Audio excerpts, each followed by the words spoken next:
How we doing? Hello. Hello there. It's been a little while. It's been a week, actually.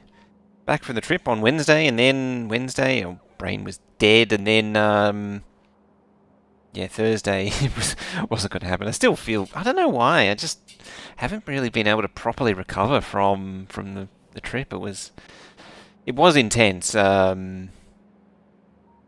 we were going from 4 a.m. Monday morning all the way through till we got back at like 3:34. So yeah, it was basically a 12 hour day, and then plus a few more hours. I think I went to sleep at like 7 that night, and yeah, and then another full day coming back. But anyway, we're back in here. So this seems to have gotten itself done. I genuinely don't remember what I've been doing since last time. But apparently some stack filter inserters have been appearing. So everything except for stack filter inserters have been appearing. There's a strip here of inaccessible stuff, but there's no robo space. So that's awkward. Oh, that's the gate. That won't get done. I'm assuming this is also... Oh, this is red belt. Okay, red belt.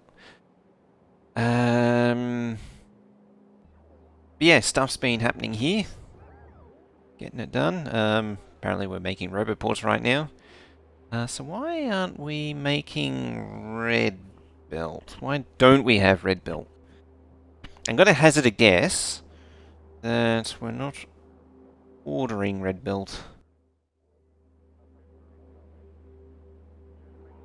And if I was to hover over each one of these, I'm not seeing anything. Well, that one's potentially has it, but it's disabled. It's Zaveldak. Yeah, there's no, I'm not seeing any red belt being ordered. How we doing?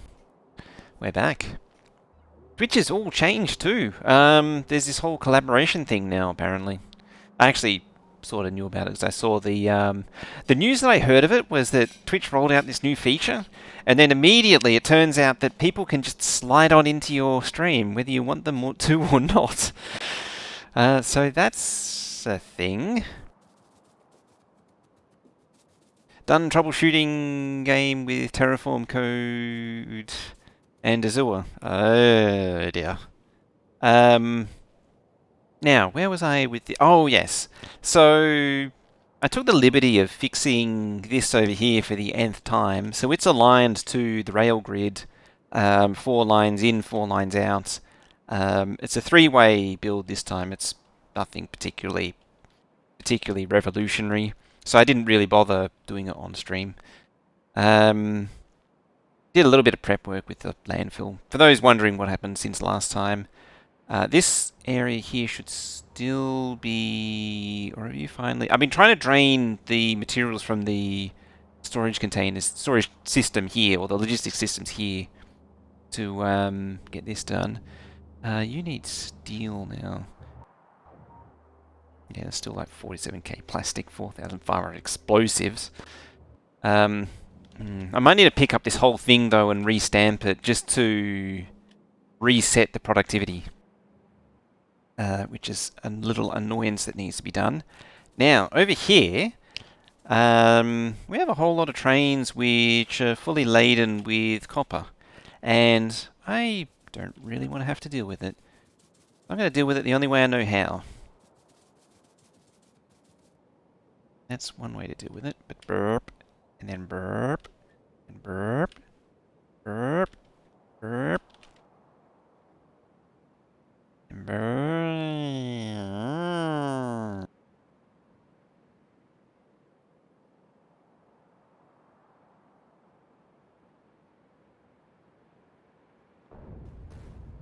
There we go. Now hopefully that should deal with the excess copper. I mean, technically I could use them, I just can't be bothered using them. So I'm just going to get them out of the way.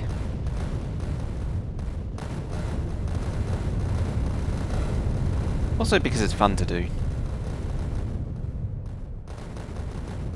Ooh, I probably shouldn't be standing there. It's a little bit danger close. Okay, so the train's had a bad case of spontaneously combusting. So that gets them out the way. Try not to think about the expense of the copper and the expense of the other stuff. The train fuel, the nuclear fuel.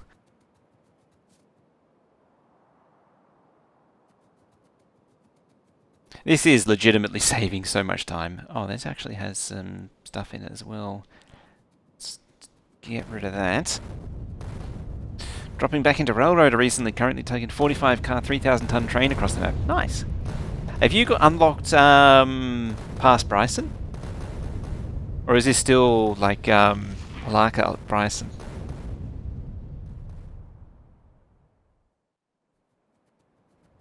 I actually haven't opened up Railroader in a little while. I find once you get a little deep into opening up a lot of stuff, it starts to get a little repetitive.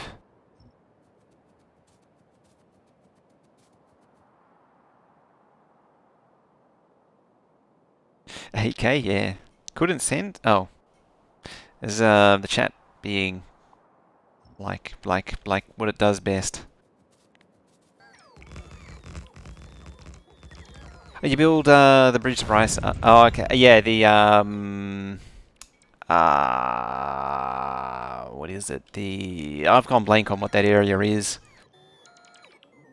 Also, hi, Legrand. Yeah, so this is a base that we did in Alaka Junction. I can't think of what it is before Alaka Junction, but yeah, basically Alaka Junction. Or the... Yeah, Alaka Junction. Because I was going to say Alaka, but no, Alaka's after. Yeah, so going back to that thought I was having, this is the 8K base that we made when 1.0 came out. The base it only ever technically on paper could, but in reality it was kind of sucky. So we're rebuilding it in time to mothball it for 1.0. Oh, 2.0, sorry, not 1.0. Alright, so... Remember this base? Oh, and you have the Widder interchange. Oh, that's right, Meter Tin, yes. I was like, that name sounds just subconsciously made sound familiar. You got me there, you got me. My goodness, it's been a while, hasn't it? Yeah, my brain is still a little off kilter from the last week, or from this week. I was interstate for work on Monday.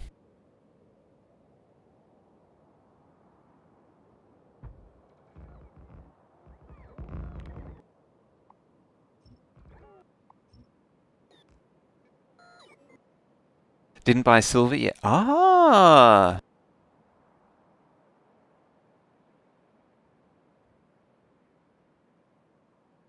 So you still,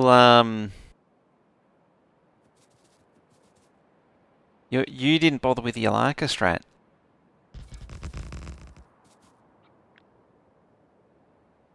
It's interesting because Will is very much into the opening up Alaka.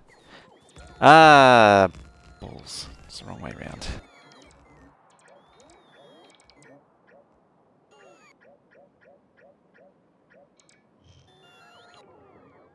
Not Alaka, sorry, silver. So instead of opening up silver, you go out back the other way. As I say, my brain is a little fish-brained at the minute.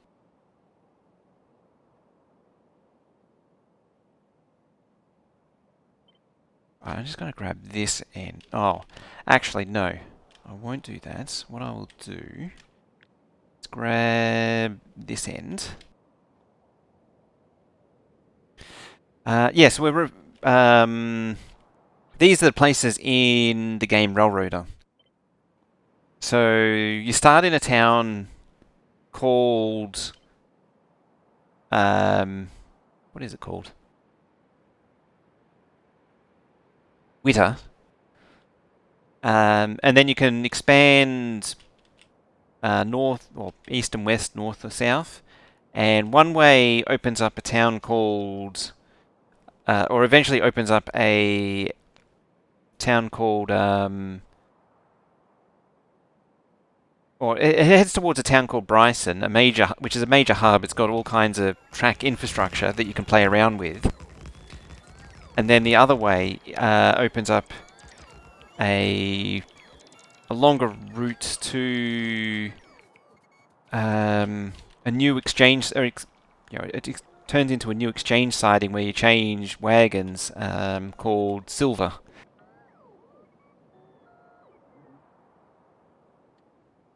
There's potentially a lot of early money to be made by opening up Silver early and then doing the paper.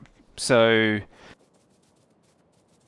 at the top end of Witter, or there's this little branch at Witter, which goes to this up this branch called Connolly Creek, and that produces paper where you collect paper and log wagons, and you can then take them down to send the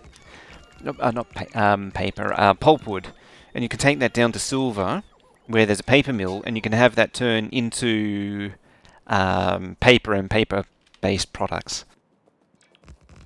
It's a lot of stress on two choo-choos. Yeah, two GP9s. I mean, GP9s are the strongest locos in the game. The game is set in sort of the post-war sort of 1940s, 1950s era.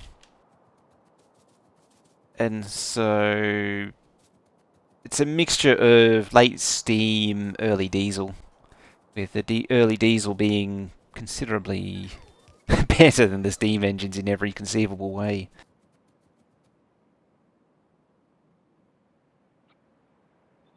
Whittaker? Whitticus? Something like that. That made me think. I don't want to think. Well, thinking is not strong today. See, I'm already just struggling. Thinky juice is low. Thinky juice is very low.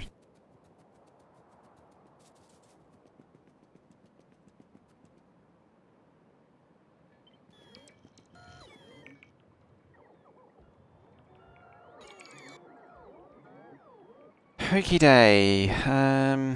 Right, let's grab this again. This time to confirm the correct length.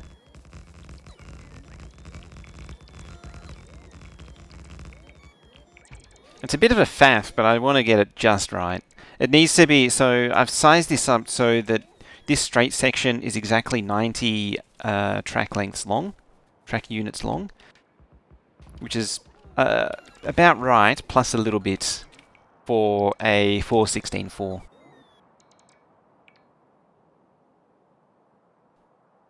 And the lack of thinking juice does mean I have to concentrate extra hard to make sure I get it right.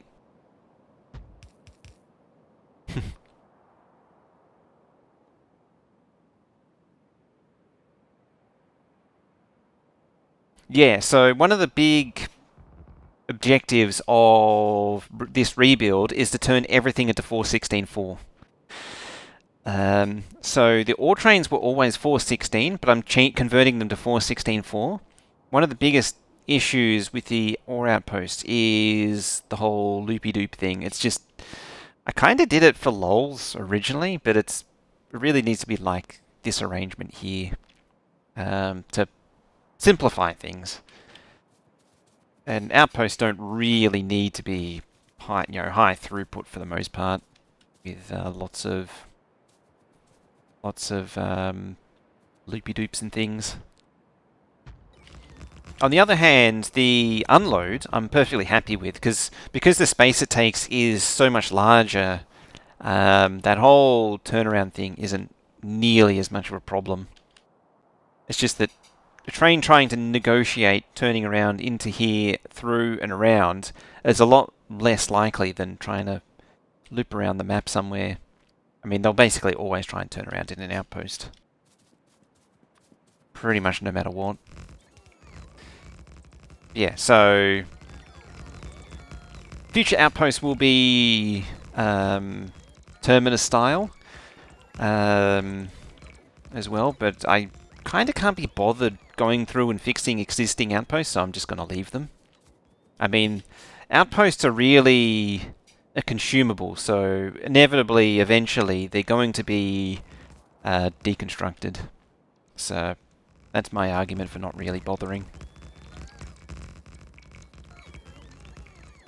I would really like to get... excellent. I couldn't tell if that was a track that was going to be built or not. Yeah, I really want to get the iron and steel flowing again, and potentially the copper as well.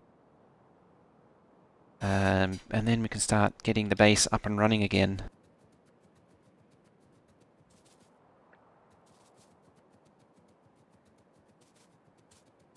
Alright, so I saved that just so I can plop that there. Now I can deconstruct it. The thing is yelling at me as well. The nuclear is screaming for attention, which is never a good sign. So we should probably have a look at that while we're faffing about.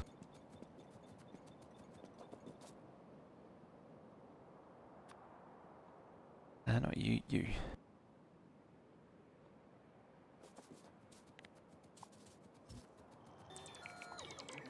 Just reload my inventory of track and such by deconstructing the track here. It'd also be good to really redo all of this track as well. It's a right mess. It is. This is a disaster.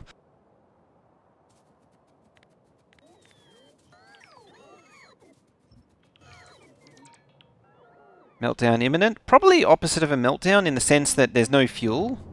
So, because there's no copper. Because this circuit control thingy isn't thingying correctly. For some reason. I don't know why. It never been a problem in the past. So, okay. 76 and still growing strong. Thank you very much for the 76-month resub there. Let's get some love and hype going on. Exclamation love, exclamation hype, exclamation mark snug. Continuing to make use of those quality emotes. How you doing? As I'm tired. A setting for that, yes. What the hell am I going to do with that oil? I don't know. Seems inconvenient, it is.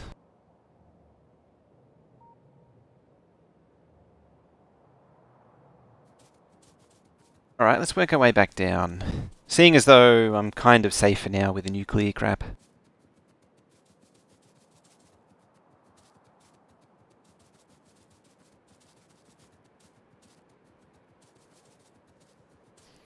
Right, so that is... you... oh, no. Limit of 1. Yeah, you need a train limit of 1.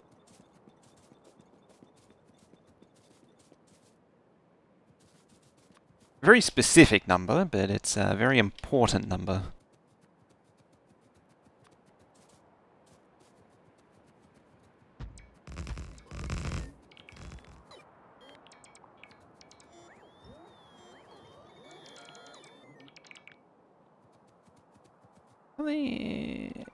Oh no. I was looking at those two and I was like, oh, are those mismatched? No, it's fine. I genuinely don't know what to expect with the next FFF. It could be biters, it could be something mundane. I don't really know what's left. I can't think what's there. Maybe we'll see the next world? Maybe we'll see more biochamber stuff? Yeah, T-minus 61 minutes.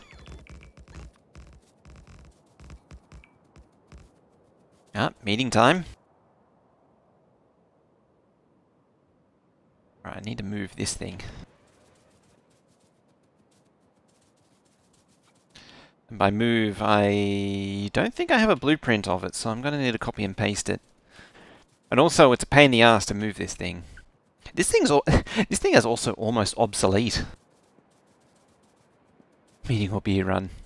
I believe the answer to that is yes.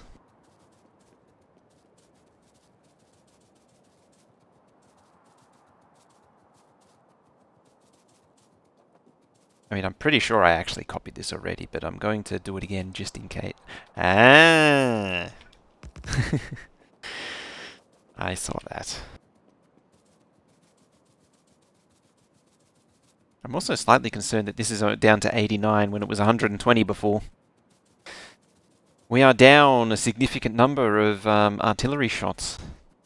How will I blow up great swaths of the base now that I don't have access to all of the artillery shells?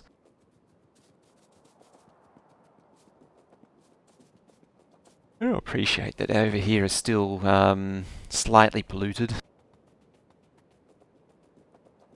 It's just sort of turning that ugly tinge.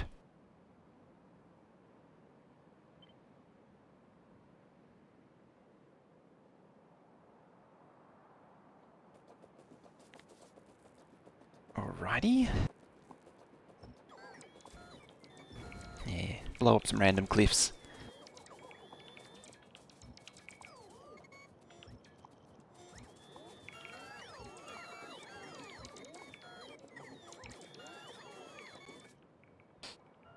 Right, you go up there, please. And thank you, sir.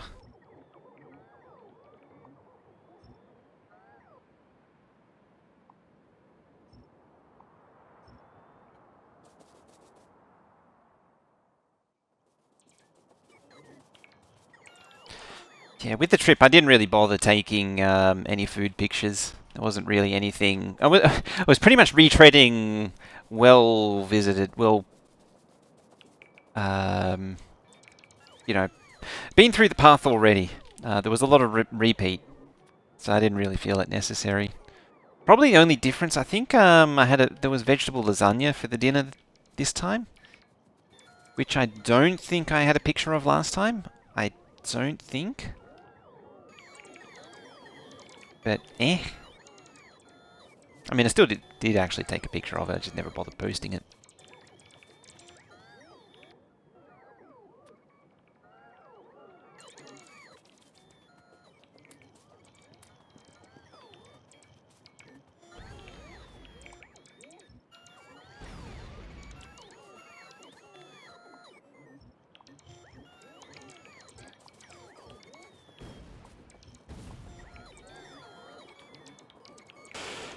Alright, so we're slowly sliding our way down.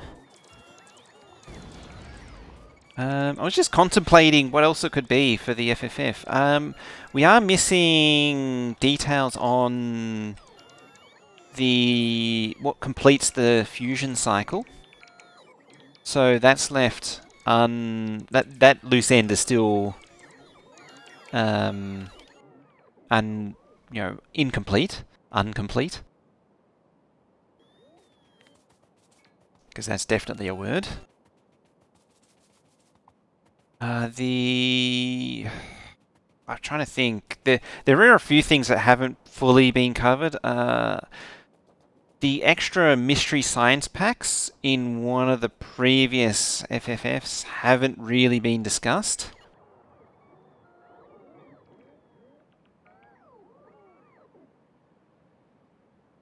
So there's that.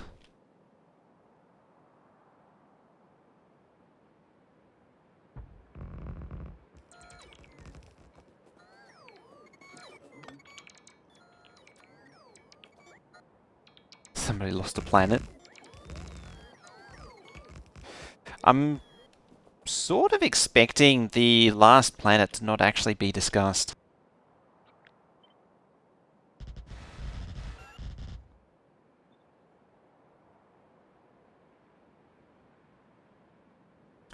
Ah, that is slightly inconvenient.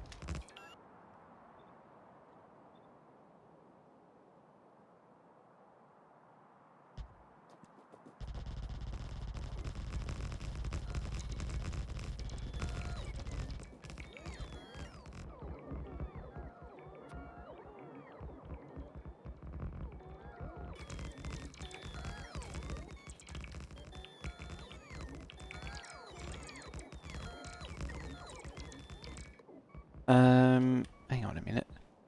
Oh, that's not good.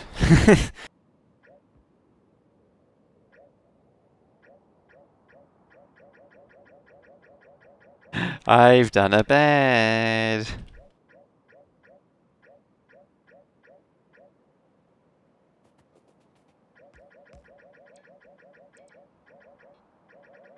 Alright, this Control Z. Oh, I may have gone over the entire buffer.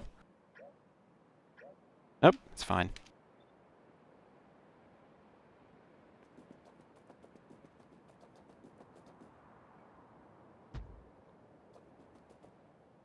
I pasted the wrong rotation of this thing when I restamped it. That's not ideal.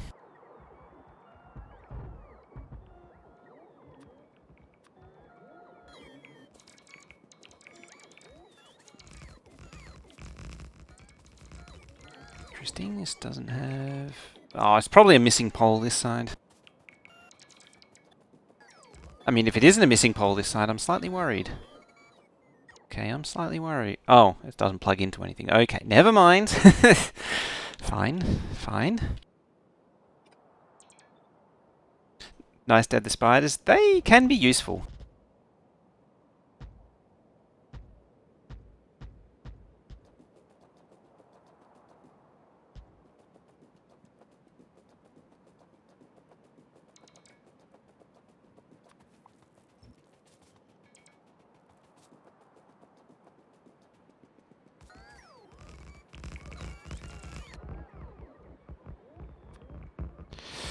Excellent. Alright, so the inputs and outputs for the copper are plugged in nearly. Oh, I need to deal with up there, so I'll send the spider up there.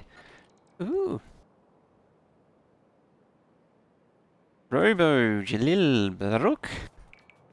I'm completely making up what those words are, coming in with the 8-month. Thank you very much for that. How you doing? It's a bit of a long time, hasn't it? No see? Need to buy a switcher for Bryson. Are you doing the switching at Bryson as well?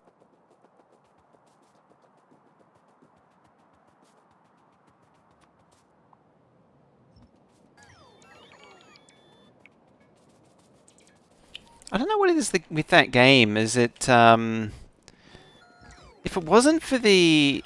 It really needs, like, the AI to just automatically do passengers. 4 months ago to get a year.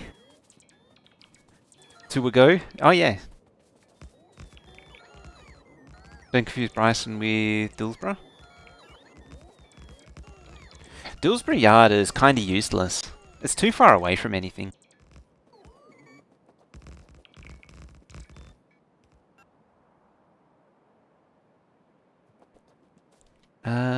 What the hell's going on here?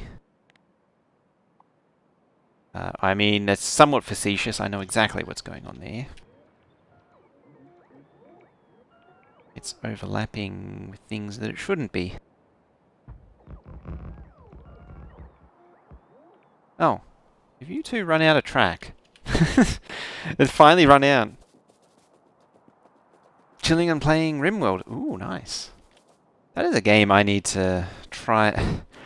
I need to have another look at it, but it's one of those games where I used to enjoy it, but I just don't anymore.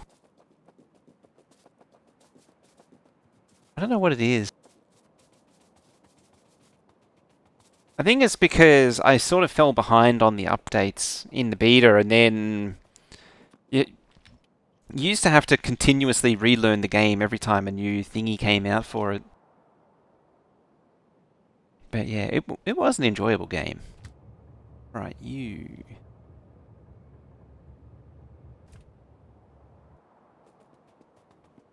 Now I need to get out of there before I get splattered. You know what trains in this game are like? They definitely have a thirst for blood. I like to make players all flat and squishy.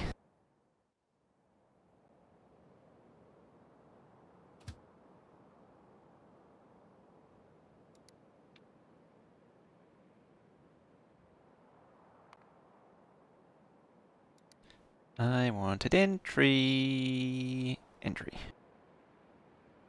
So we got a copper outpost, which is the old name. It's because this was sort of pre rich text, this map. That's why it's called copper outpost. I think rich text was introduced when I started this, if I remember rightly. I think when was rich text introduced? Was it was it 18 or after 1.0?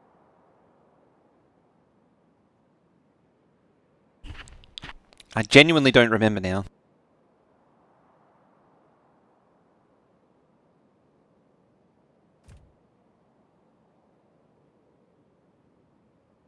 If you can install spider legs on your own body and save yourself from trains. I mean, you can sit inside spiders, so you could realistically just do that.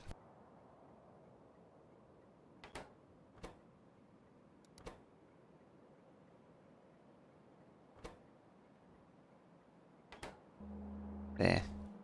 Yeah, because it's the old pre train stop limits.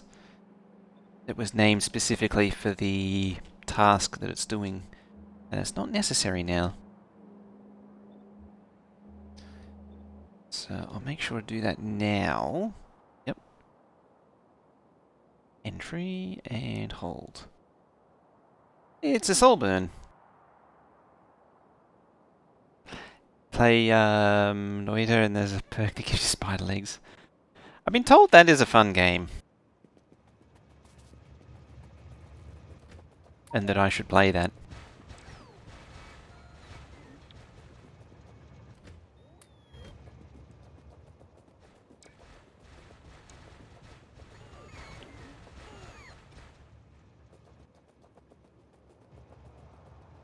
It's quite addictive. I mean, I don't fully understand it. But it's potentially worth a shot.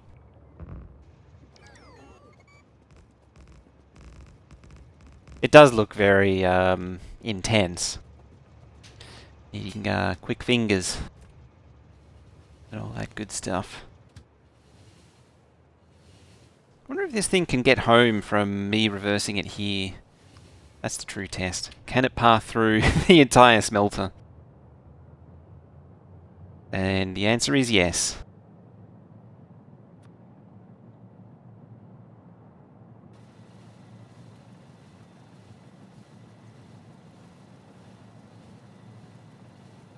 It's 90% knowledge, 10% execution. It's just knowing the combination of the... yeah. It's just knowing how to build your deck, really. Or your built loadout.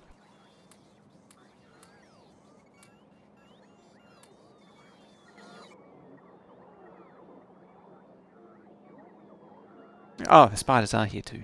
It's just, I was like, wait, where are the spiders? And it's like, yeah, they've already made it. Okay.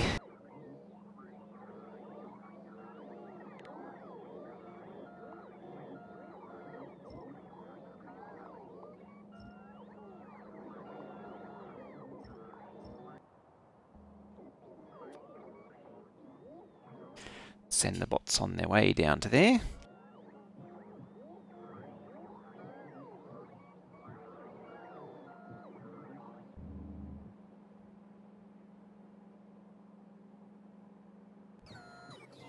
Now, have these ever been blessed with... I don't think they've ever been... I think these are all... yeah, these should all be restamps. So they've never been touched... they've never touched ore. Okay, so you... Oh, I need to change outpost. That's the closest one.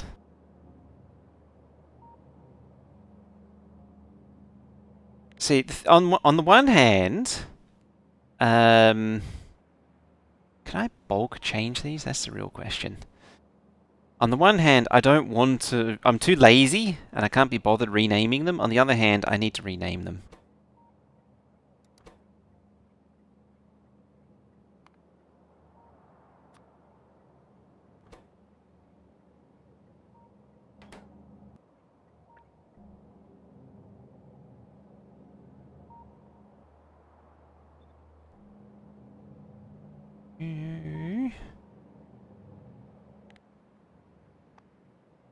Is it? 8.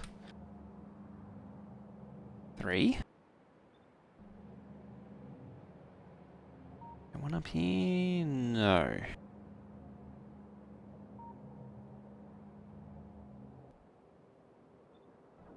4.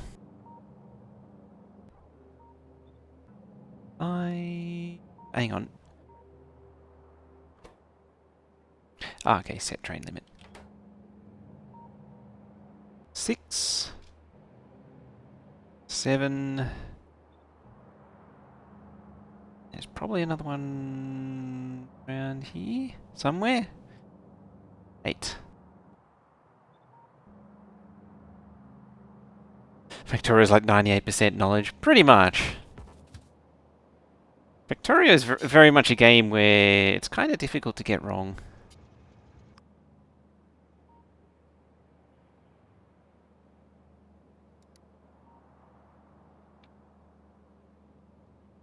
Why can't you get anywhere?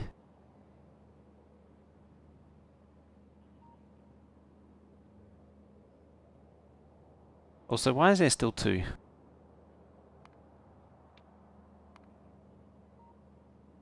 Entry, unload, hold. I should add the loco to the entry so it's just easy. The only reason I did it is just to make it easier to distinguish when looking at it at a glance. So apparently there's 2 more. That's not 1, that's not 1. That's not 1. That one is 1. Oh, that's iron. There's 1. It's a very nearly an empty one.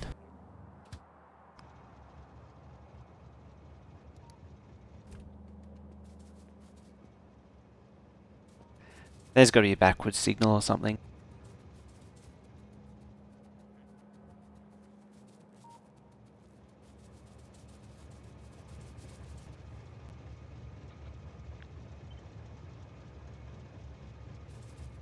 Okay.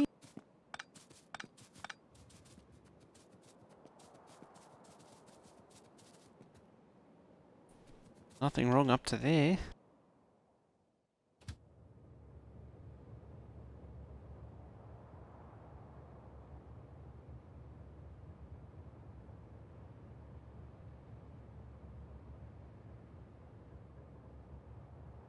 Why can't you get round to here? Ah! A big ass hole in the track. I'm an idiot. The Lucifer appears. How you doing? Stations will look nice with elevator rails. That they will.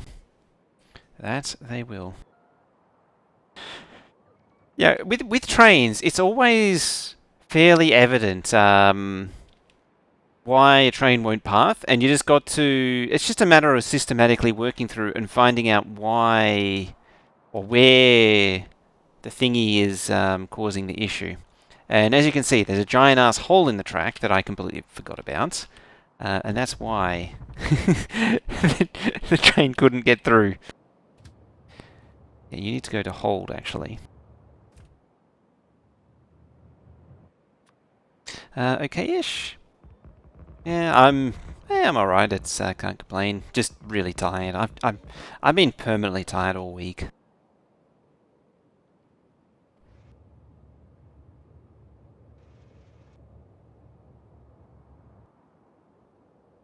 We're kind of over being permanently tired at this point. Just don't get anything done.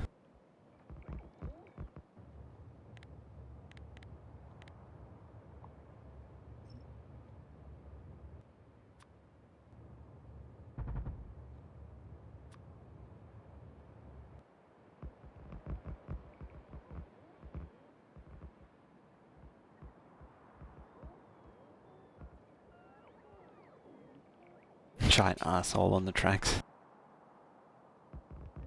Keep firing, assholes.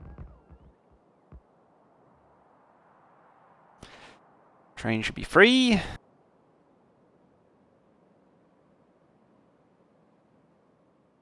I mean, Since I'm working at it, I might as well do the other one as well.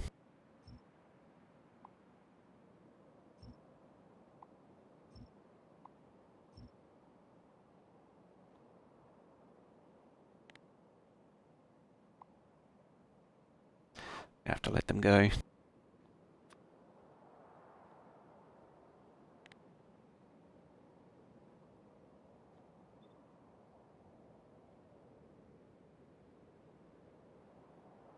I haven't actually seen Spaceballs in a little while now. Should add it to the watch list.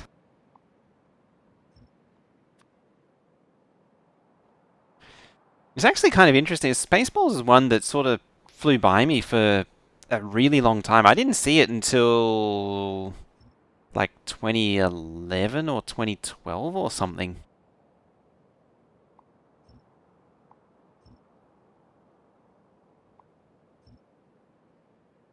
I don't know. I don't know why. I just never really heard of it. For whatever reason, just never encountered it. Spaceballs before you saw Star Wars. Damn. You only ever watched it in German.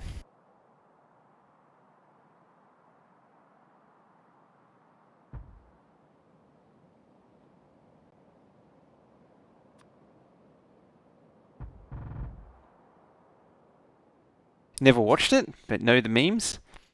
It's one of those movies that is kind of... It does sort of lend itself to being memeable rather than something you would actually watch. Because it's really just a bunch of very chaotic sequences strung together with something that vaguely resembles a plot. I mean, being Mel Brooks, it's still got a decent plot that holds its own.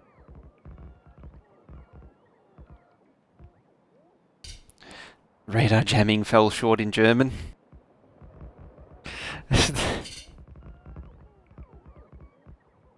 Isn't there one of the Mel Brooks movies that has a whole thing about German jokes as well, where they don't land or something, or Germans are too serious for the jokes to land? Or am I thinking of something else? Maybe like Red Dwarf or something that does that. I feel like that's more of a Red Dwarf thing.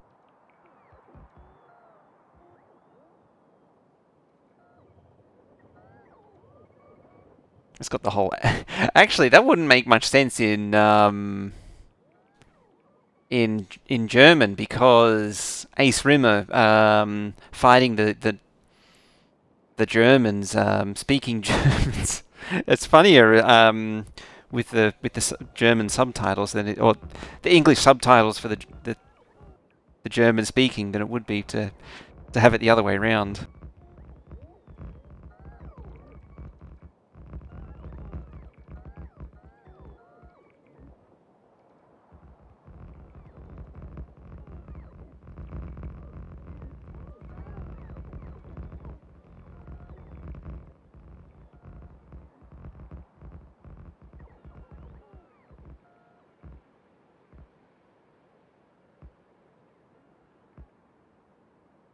German in American movies usually hilariously bad.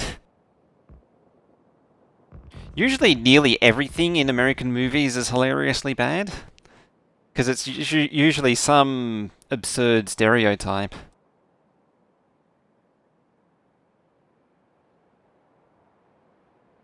Used to be a thing where like Australians would have an Irish accent.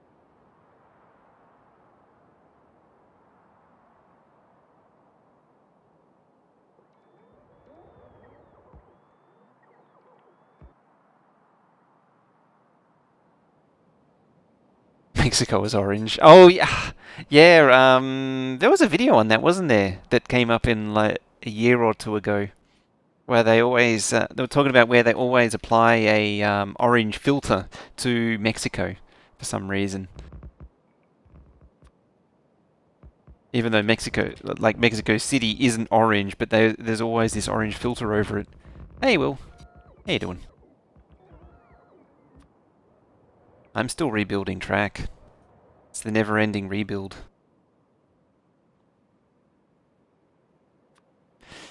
What's the bets for the next FFF? I'm actually kind of stuck as to what it could be. I sort of don't know at this point.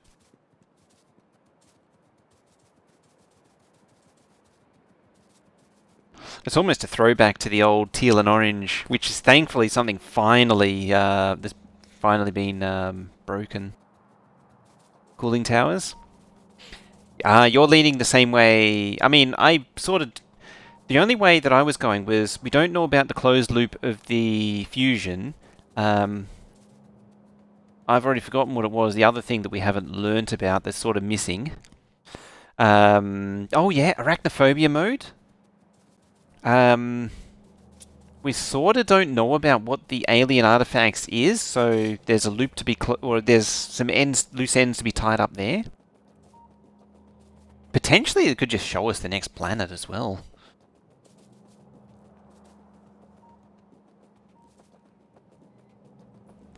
Power plant part 2, yeah. It does actually seem pretty likely.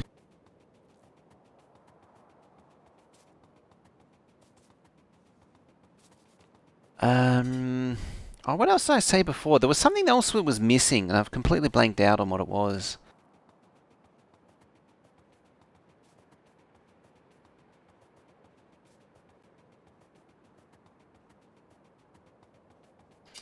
Probably because I'm half asleep.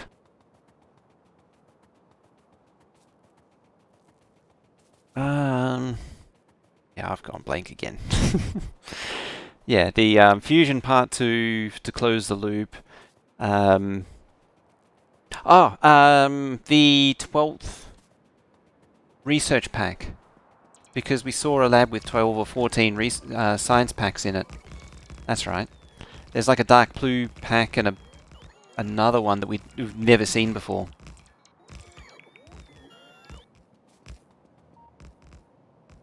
Alright, the train should be able to find its way home now.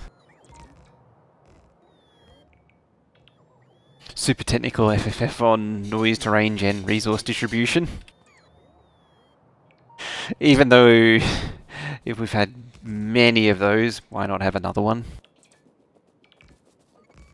Post-endgame pack, we'll not see until the release. Yeah. I'm sort of thinking that we won't see much about the final planet as well. Mechanical enemies, I would like to know about Fungola enemies, if any. And as JD also correctly pointed out, we don't know anything about Vulcanus enemies. And weapons specific to Vulcananus. Oh, we know it's a frost planet. That much has been derived. Something about the mod API? Probably. It's got to be, like, we're due for more mundane stuff, so it's got to be something mundane. There we go. Alright, so that's fixed the ore input for the most part. I'm going to need to drop that one down as well, I think. Down into biter territory.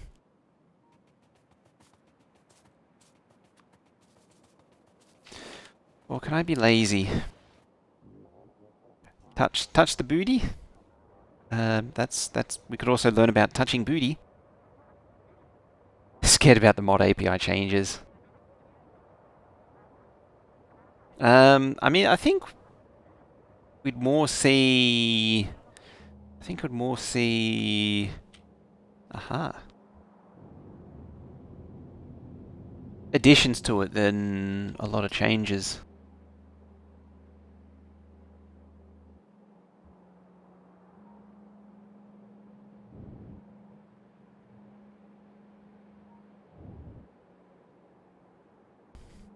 Hopefully I won't... What could happen that would really cause a lot of changes in the mod API? Oh yeah, expensive mode is gone.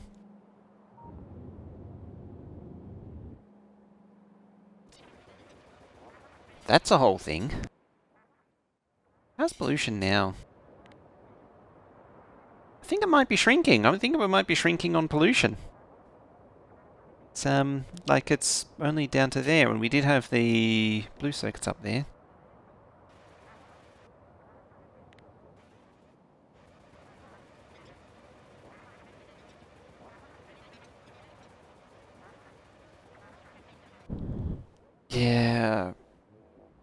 likely to be a post-launch thing.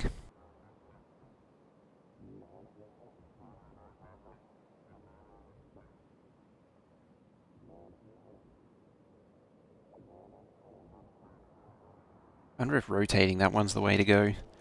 So do that. Might be the way to go, just to try and get some space away from that one.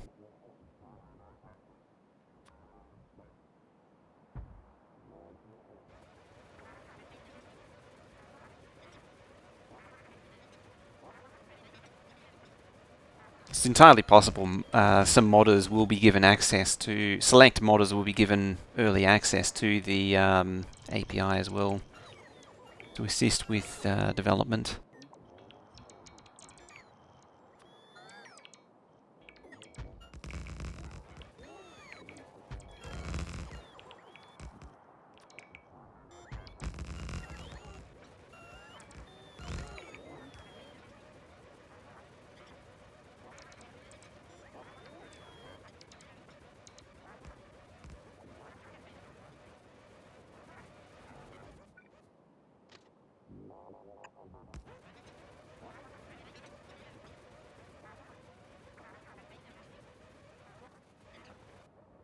Yeah, that would be coming up too. Early testing. They're probably, well, I hadn't actually seen that they would be broken when 2.0 launches. I mean, I'm not surprised. I don't remember him saying that. I mean, unless it was a Discord thing that he mentioned it.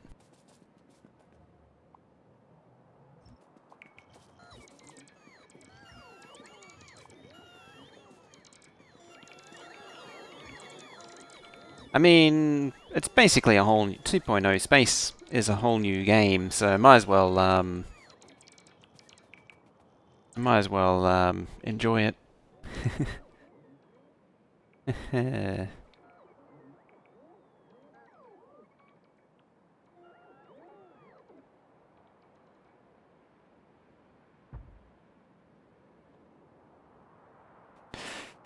I mean, there'll be people who want 2.0 day one, Factorio 2 and such. That's inevitable.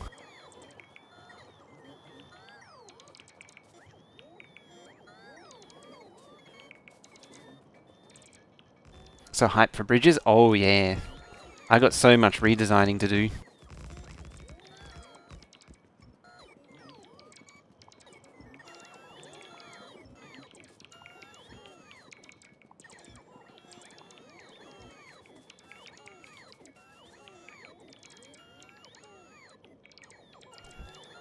The cloverleaf. It's a bit of an overrated junction. I mean, it's a good junction, but it's a bit overrated. Deprecate Bob's Angels. The 22-degree rails will be interesting as well. It always throws me off seeing those in the pictures. I actually should open this as well. Actually, in saying that, I think there's a thing in here. Yeah, just there. The 22-degree angle rails. Oh, there. There. There. It just throws you for a spin because you just never seen it before. Like never seen it before in Factorio, so it just, and there's another one there. So it just does your head in.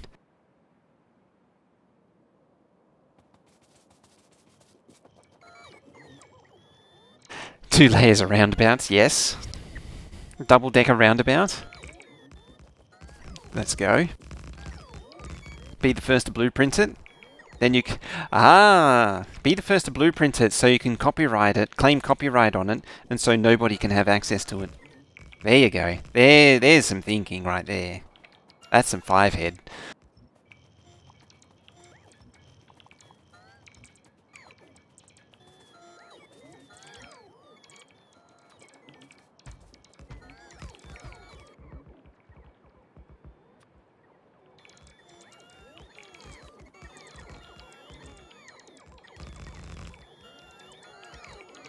Santa is an act. I didn't know.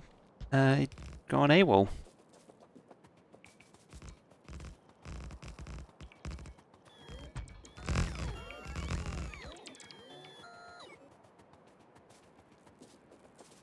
I mean, in thinking about it, yeah, I haven't seen Santa in ages.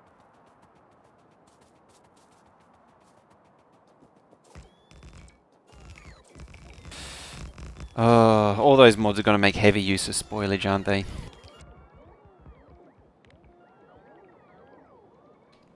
I can see it now.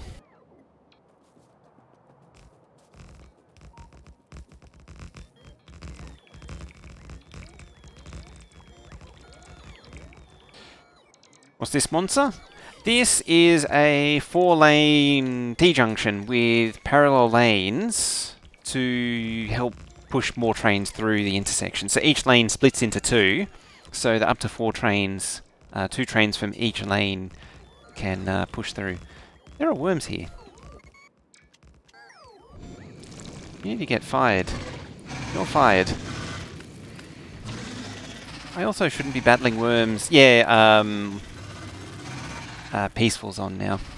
It wasn't on originally, but I turned it on. It was just getting to be too much of a burden, dealing with biters and the rest of the base.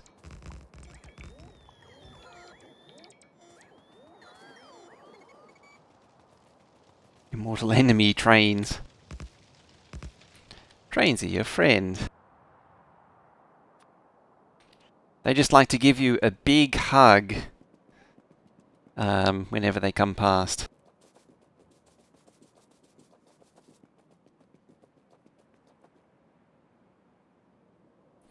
Okay, that's reconnected. Excellent.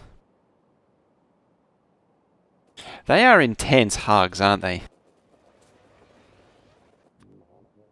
The hug of a train is substantial.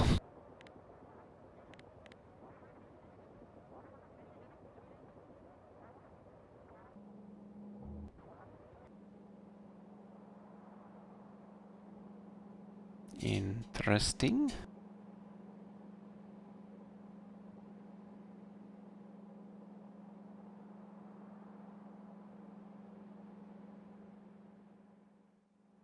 They're nearly full, but not all the same. That's very curious.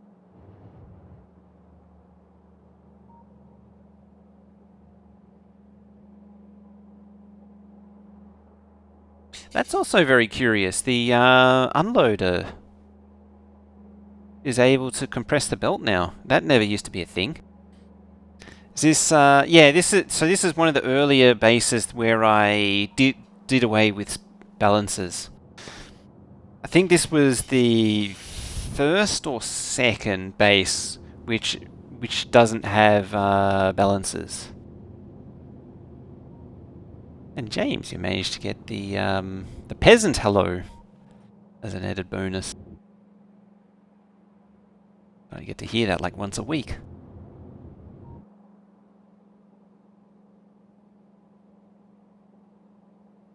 And it's got this, which was quite old. It's quite old now. Still effective. Yeah, it's yeah, it's a copper smelter, iron smelter plus steel at the bottom. Nuclear. Science has been torn up. I mean, relaying it over there. Got lots of tractor relay. Oil base. Still happening in the background. Oh yeah, the red circuit's finished deconstructing. This is the base where I tried a lot of those oddball... I tried all of the more oddball ideas. So having the circuit trains have both iron and copper in them, and ratioed, I did that on this base. Amazingly, it mostly works.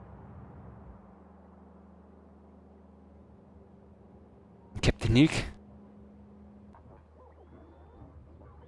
Actually, you're reminding me, I need to check on this. How are you doing? Fine-ish.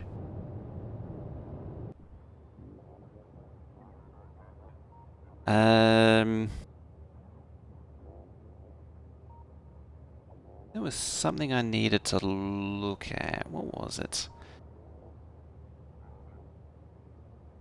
Oh, it's not built yet. I need to rebuild it. That's... Yeah, the control units has some funky stuff going on with it too, with shared trains. But the circuits were the really weird one with the half. Well, the ratioed circuits were a weird one. That took some effort to get right.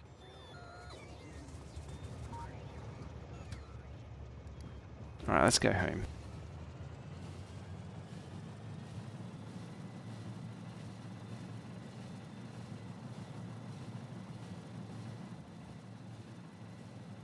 And weave our way through the weird tracks which don't go anywhere.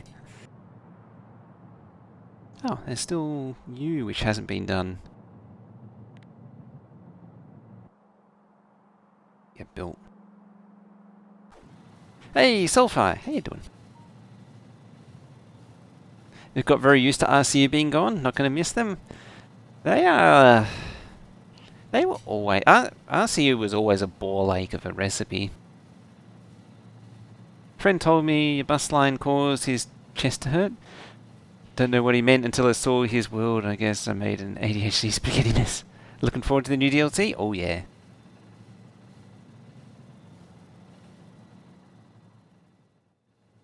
Should give him the developer V5430000. His spaghetti mess base would give him an aneurysm.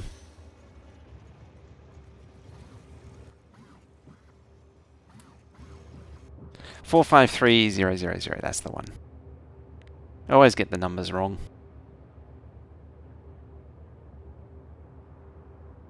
$453,000.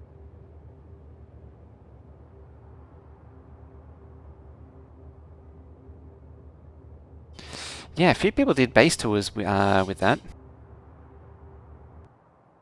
I love how this is just sitting on some random track.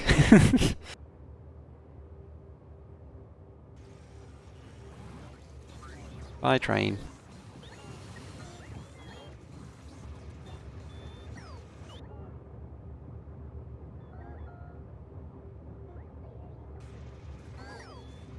Why have method to the madness when you could have madness to the method? That's the real thing there.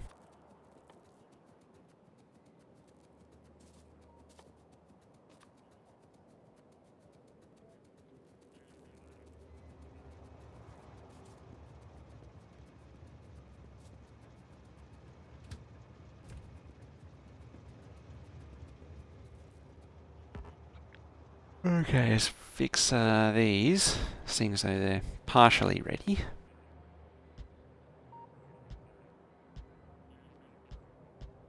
Because I can start sending them to iron ore now.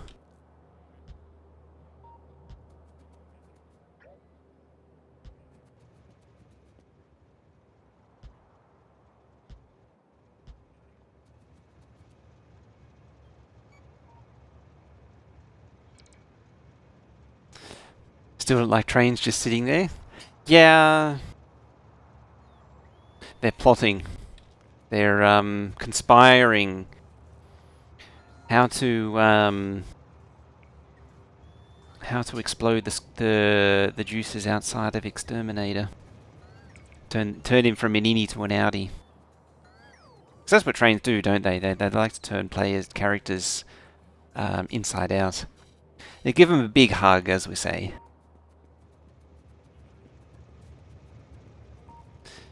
Madness you're doing now is to try and shove 36 cars worth of 2,436 tons up the hill to Alaka.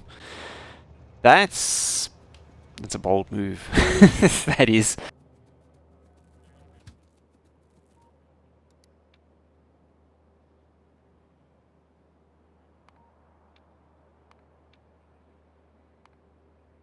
Entry load, hold. Add outpost. So iron outpost. No. It doesn't really matter. Well, hold. Alright, now post entry load. No. What? Unload. This is why I'm renaming them.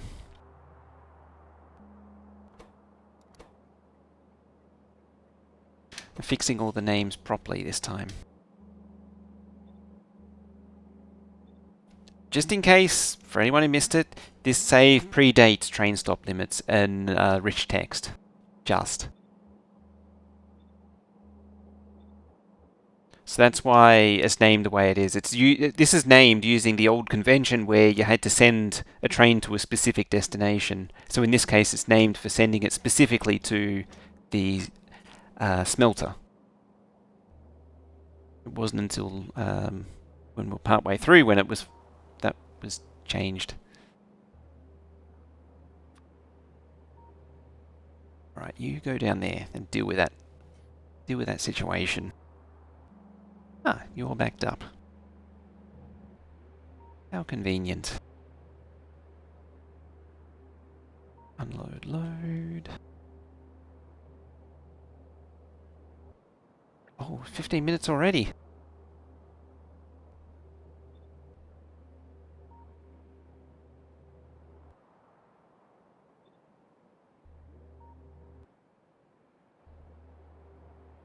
What?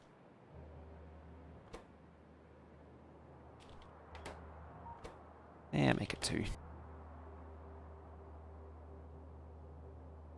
Stone outpost. You.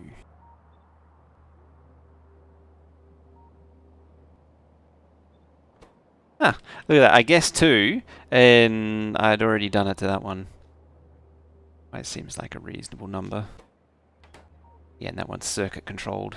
It's just, for whatever reason, I never make any 2 outposts the same. They're always slightly different. I never settle on a standard.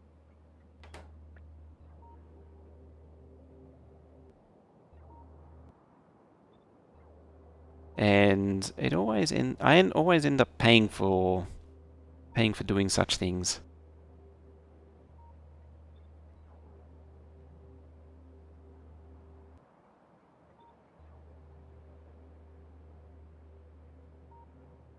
Stone outpost.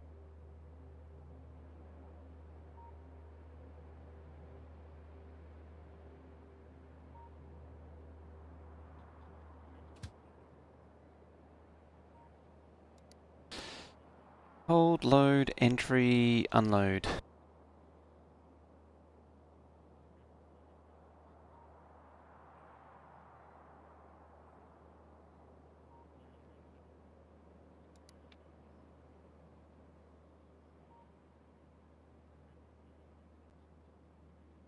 Entry, low, hold, unload.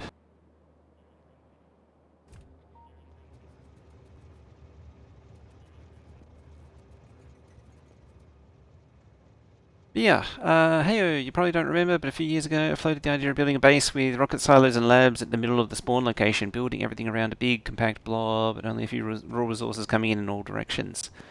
That actually reminds me of the Lily Rose base. It's actually not too dissimilar to what Will does as well. Probably not the same specific thing in the idea, bringing everything in. Started planning to build a 10k SPM base. Nice.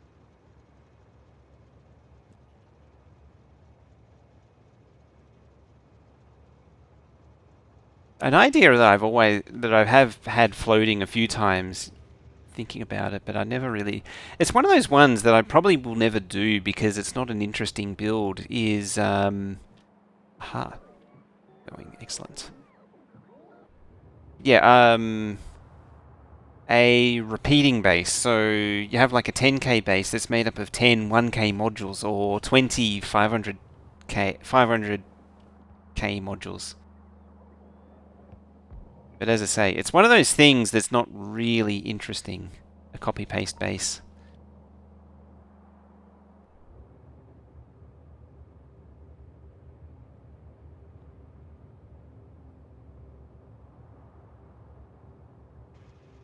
Yeah, they're doing some crazy stuff with the quality.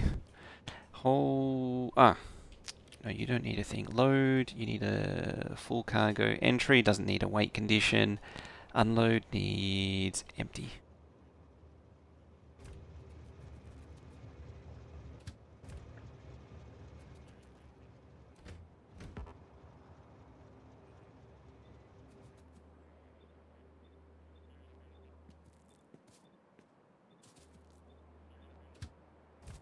Okie day.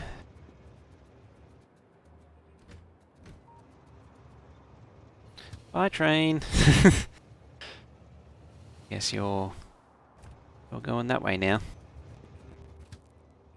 Need to set the colors on these too. Unfortunately, I don't have colors to set.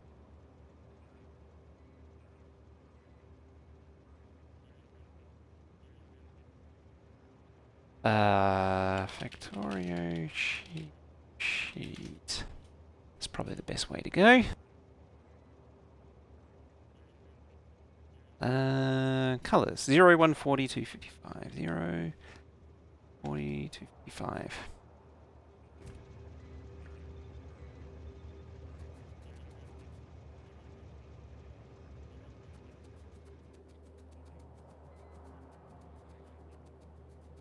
I think this is effectively the Bilka train colors,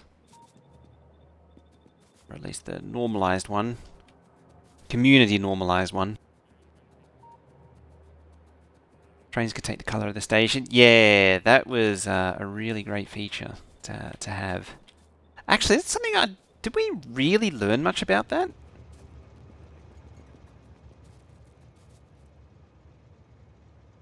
Friends told you they won't do space exploration. I tried the space exploration and I just didn't enjoy it.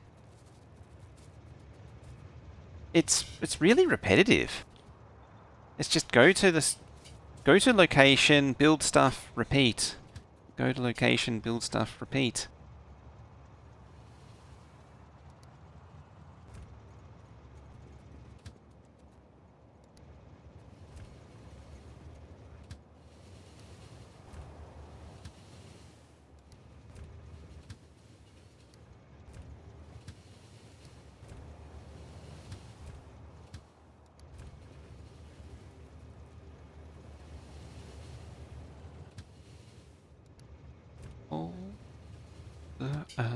Hold and hold. To make sure they all go to load before unload.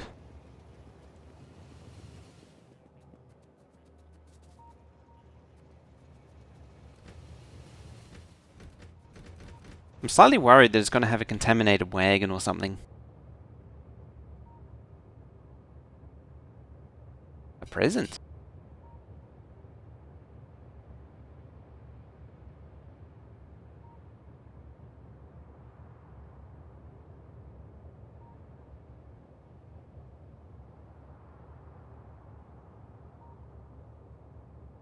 Oh, from the present.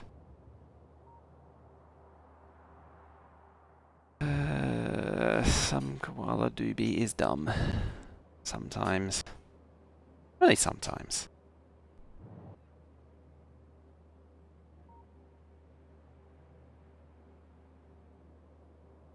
Okay.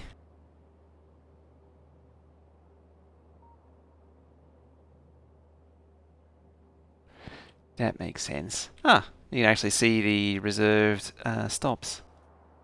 Bink.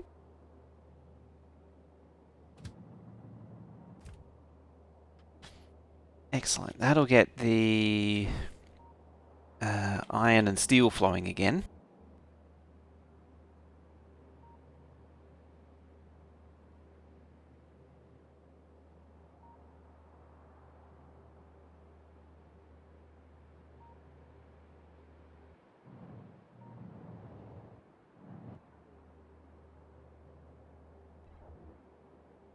See if I can ninja the copper train. So apparently Copper is 255. I feel like these have been changed since last time I looked. I mean, yeah. I just switched it over to generated and literally 255. Okay, that's fine. Eat that UPS.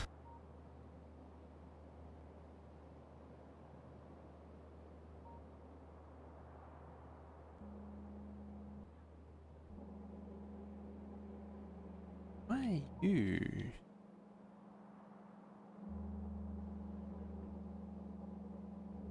Oh. Ah, that's why. That's not good. You're clogged. You're clogged. You're about to be clogged. Oh, you're hanging out there. Crap. Now I've got to move everything over like 28 tiles. This whole thing is off. How the hell did that? I thought I measured that.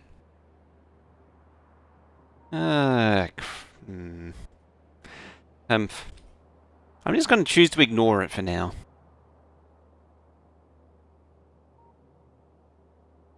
Yeah, I'm just going to choose to ignore that.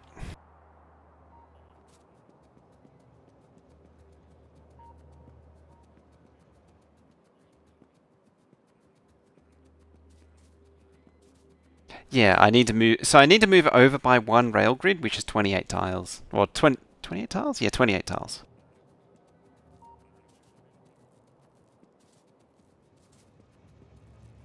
All wrong? Yeah, I mean, like this whole area, this whole starter base is all temporary, so it's fine. As you can see by how it's sort of formed.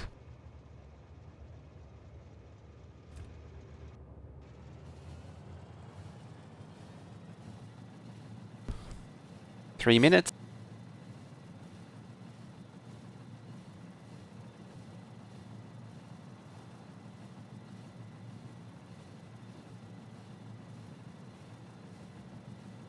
Yeah, iron. I think I did properly copy. Or iron I actually did and copied, but then I thought I copied everything over to from iron over to copper, but apparently I didn't do it right.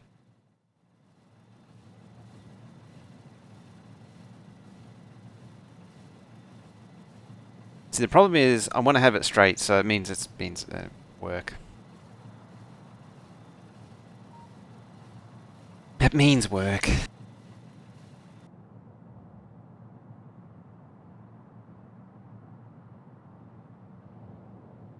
In concept, it's up and running again.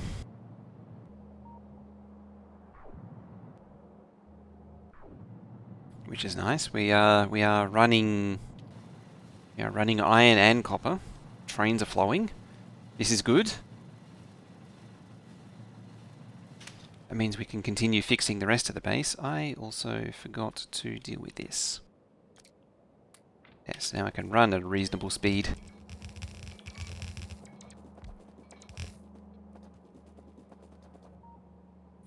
Should spark the construction bots into gear.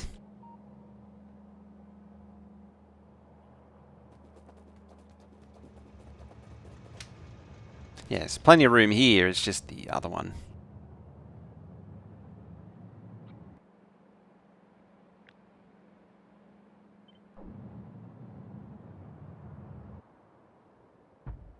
Should be like that.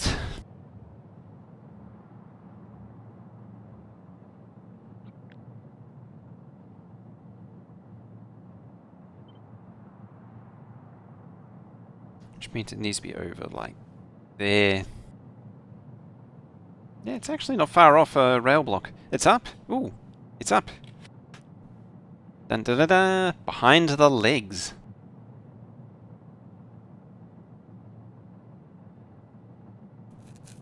Strange pan. An Arundel. Can we should chuck a pin up as well while we're reading.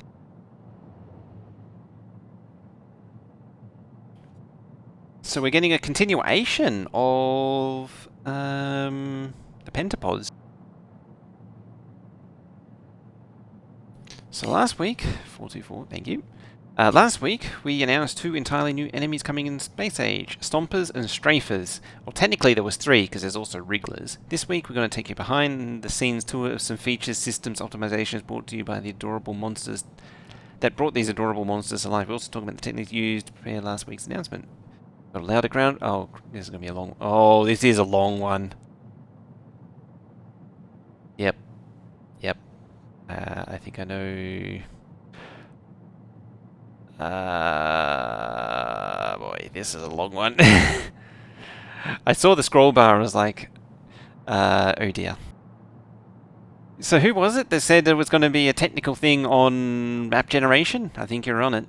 It was going to be a technical deep dive. I mean, it's to be expected, really, isn't it? Pentapods to... We knew we wanted... the pentapods to reuse the code that drives the Spidertron legs, but we also knew the Spidertron had some performance issues. If we could not solve these issues, then adding pentapod to Factorio would really harm UPS. Even though premature optimization is usually a bad idea, we had very little choice in the matter. In order to bring the pentapods to life, first needed to optimize the Spidertron. The most obvious performance problem with Spidertrons happened when they navigated over obstacles in 1.1. Yeah, true. Wrigglers are just biters. But to be a true pedant, they were added as well.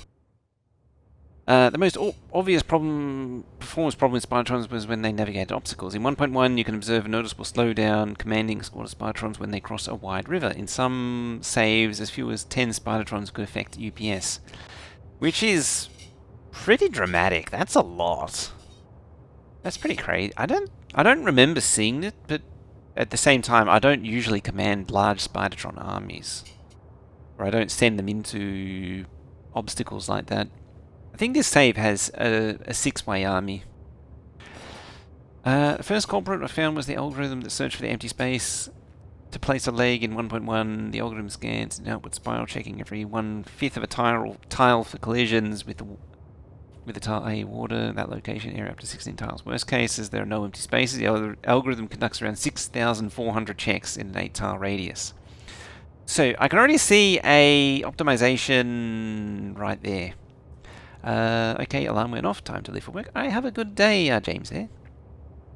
Enjoy the rest of your day.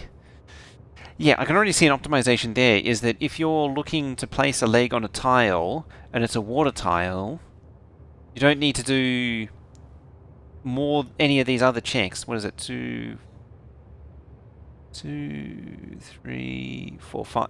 25 checks in that tile. You only need to check it once. If it's water, move on. Yeah, in fact, yes. All the positions by leg checks. Example shows 16,000 checks, but it isn't even the worst possible case. Also not illustrates the fact that every single leg of the Spidertron is performing this check. Yeah, so it's 1,600 by 8 for the case of the Spidertron leggies, but 5 for the pentapod. I'm assuming that this is a surrogate pentapod. 1, 2, 3, 4, 5, 6, 7. Okay, no, it is actually a Spidertron. Trick for solving this was realizing the scan position is very small, 0.2 tiles. There are 5x tiles are 5 times this size, and most entities are at least 10 times this size. Therefore, the algorithm often checks the same tile and entity over and over again. Instead, if the algorithm finds a collision, it should immediately advance past the edge of the colliding bounding box. And if we remember each collider's bounding box, we can potentially skip scanning entire rows and columns. Yeah, so that's now checking far fewer positions, now checking only 70, which is a lot of a large reduction over 1,600. That's a lot. This change alone significantly improved the Spidertron's performance, but the job was not done yet. We needed to free up many more compute cycles before the pentapods were feasible. Shared knowledge is power. The second performance culprit was that every Spidertron leg in the group was performing the same empty space check at roughly the same area. Even if each individual leg was conducting fewer collision checks, multiple nearby legs would still duplicate this work. Again, this is work that doesn't need to be done. So there's even more optimizations, because it's 70 by 8. So you're still in the 500s. Wow, that just slipped out of my brain. I'm so tired. That's 56 times 10. 560.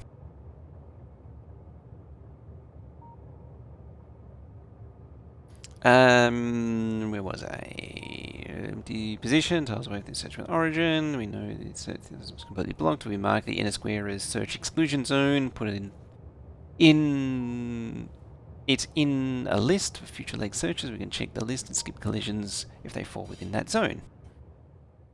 Okay.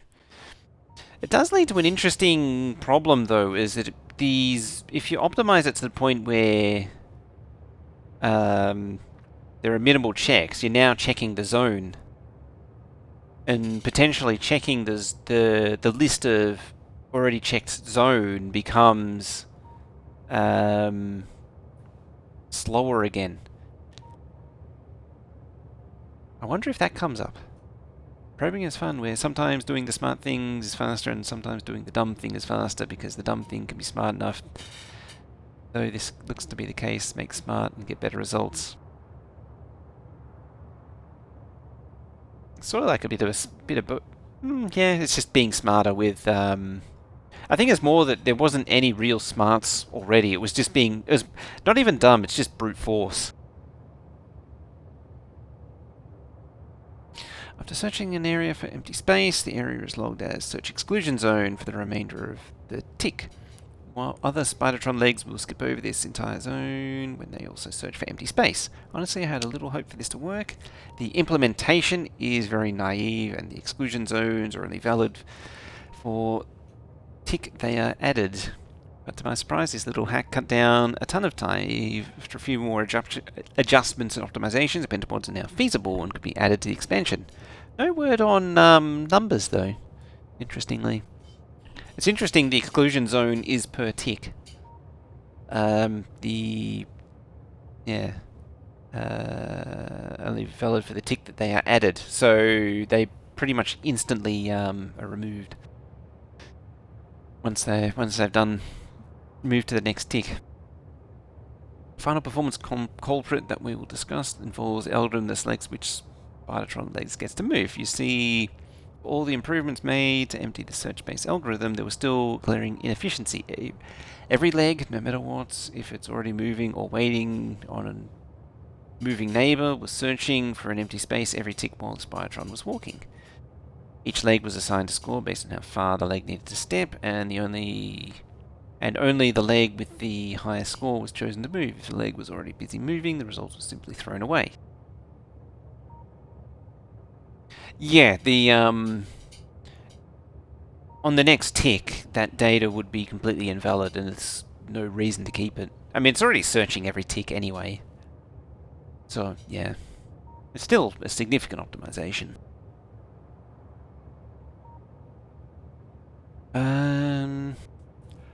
Solution to this problem came about months later. Solution came about months later while the pentapods were in early development. When the 5-legged pentapods were added, the old algorithm for scoring and moving legs was no longer adequate. Arundel wanted complete control over the order in which the legs moved, so we could give those alien creatures a unique organic walking pattern. Hey Timo, how you doing? Good morning. As we say, good evening. Good afternoon, good evening, and good night. This gave an excuse. I needed to overhaul the Spidertron walking algorithm and implement the final major optimization. How should a creature with 5 legs walk? We don't have many examples on Earth, but Arundel still came up with a good design to maintain balance and stability. Pentapods in a 5-star pattern. 1, 2, 3, 4, 5. Ah, yeah, alternating. After all legs, Group 1 have finished stepping. Legs in Group 2 can start stepping. 3, 4, and 5. Some pentapods prefer to count backwards. Implement this. Every leg on a pentapod or a splatron is assigned a numbered walking group. When walking, one or more legs from the current walking group are selected to move. The selected legs search for a clear destination, then begin moving there. No more wasted searches after all the legs of the current walking group are finished. Stepping, or at least moving past some specified threshold, I'll be able to cover today. The process repeats for the next walking group. This new system significantly cuts down the number of collision checks while giving designers unprecedented control over the Spidertron and Pentapod walking animations. Interesting. So having them... The thing that actually really stood out was making some count backwards, which means there's going to be some degree of variation. I mean, there's going to be two very obvious variations, so it's sort of like variation in the same way that Doom has variations in monsters. But it's something. After all these optimizations and several other smaller ones we don't have time for, Spidertrons are now far less taxing on UPS in test saves designed to stress Spidertron mobility. I measured an average of 53.56% fewer milliseconds per update, approximately 2.15 times faster. So a 2.0 player should now be able to command larger armies of Spidertron without obliterating UPS. New enemies, new features. With new enemies comes new behaviors. With the behaviors comes new engine features. And we'll discuss the game design decisions that influence the Pentapod designs. This has changed how we implemented them. Too early on. Oh dear. Yes. When we knew early on enclosing your Lever factory in walls was going to be a real drag on gameplay, so we designed an enemy that didn't care about your puny walls. Instead, players must fend off Pentapod attacks with raw firepower with a new rocket turret. Yep, it's probably going to be that as soon as we finish here. To make this work, we needed the new Pathfinder support. Gaps to produce paths ignored by obstacles. Luckily, already existed by the pathfinding system 317 with a few new features. When performing this abstract or chunk level pathfinding, it was no longer sufficient to only record traversable tiles that touch the chunk's perimeter. Addition, non-traversable tiles along the chunk's perimeter needed to be recorded. Needed to record the distance to the nearest traversable tile of up to 2 different components. We use this later information to connect multiple components between chunks.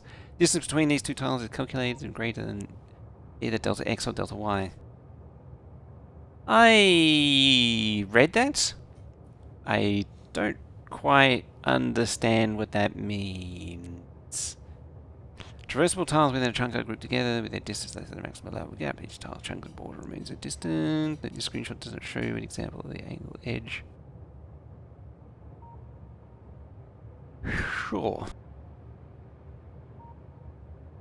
Next one, performing a base tile level pathfind. Every node must remember if it is traversable, as always point back to the last known traversable node. This allows the algorithm to scan deeper into untraversable areas, water, walls, and other entities to find paths that would otherwise be impossible for biters to traverse.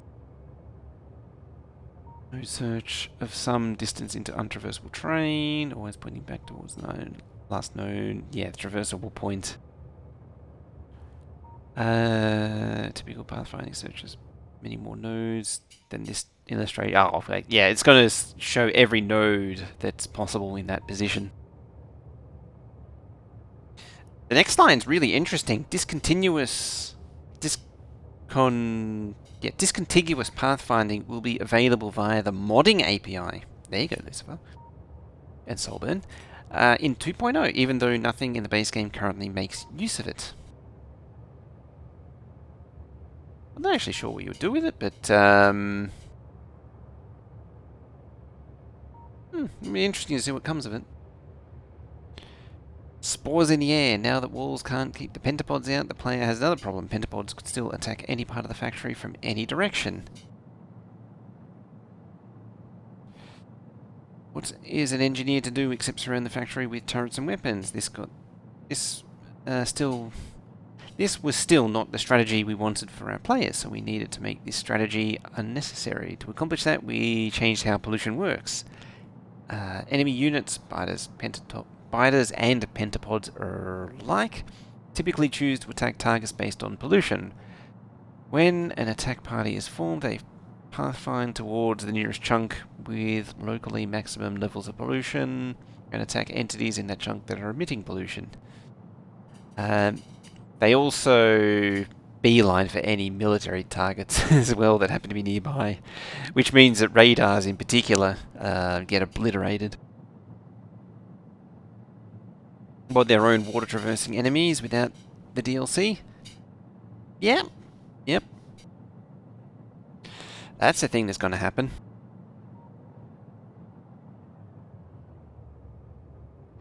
You're yawning again, don't mind me. Pollution works. Factorio typically introduces pollutant types. Mods can add different types of pollution. Machines, plants, spawners, and tiles can each be configured to emit or absorb different amounts of pollution. Ah, so it's a generic mod type. However, for performance reason, only one pollutant type can be enabled per surface. Okay, so I did wonder if there would be a spore pollution if you move the biochambers to Navis. So I guess not. Space Age spores replaces pollution on Gleba. Each pollutant type can have its own name, absorption, emission rates, chart color, and more. Chart color. Armed with this new tool, we're able to tune Gleba so that pentapods focus their aggression on a few specific buildings while functionally ignoring the bulk of the factory. That is, as long as they're not provoked. That means potentially they could redo that, like they could adjust it again for other planets. Yeah, as a matter of pedantry, you are correct. They just stumble upon it, and then they're like, "Ooh, tasty radar." Used to be tasty rocket silo as well, but thankfully that's been fixed.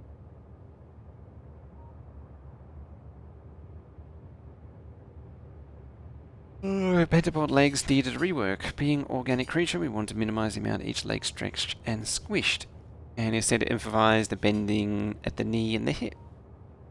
This makes the creature feel more believable and less robotic.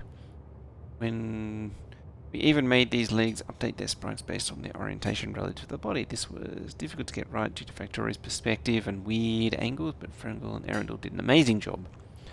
The final effect makes the creatures feel more real by keeping the lighting and angle consistent and accounting for the player's perspective. And that's what we see here. It does actually look really nice. Yeah, you can see it rotating. There's a little bit of stretch there. A little bit of clipping there. But it's functionally serviceable. Flex at the hips and knees before stretching. The sprites change. Yeah, it isn't until it sort of flexes and then it starts stretching there. This is Spytron's pentapods share a lot of code. Spytrons now also have a slightly new look. The legs are less stiff, more bendy, and frankly, a little more creepy. They are still clearly robotic enemies, so I believe we managed to preserve the iconic look while also giving them a small facelift. 1.1, 2. Yes, that's the old, uniform, whereas this one's got a much more alternating look going on.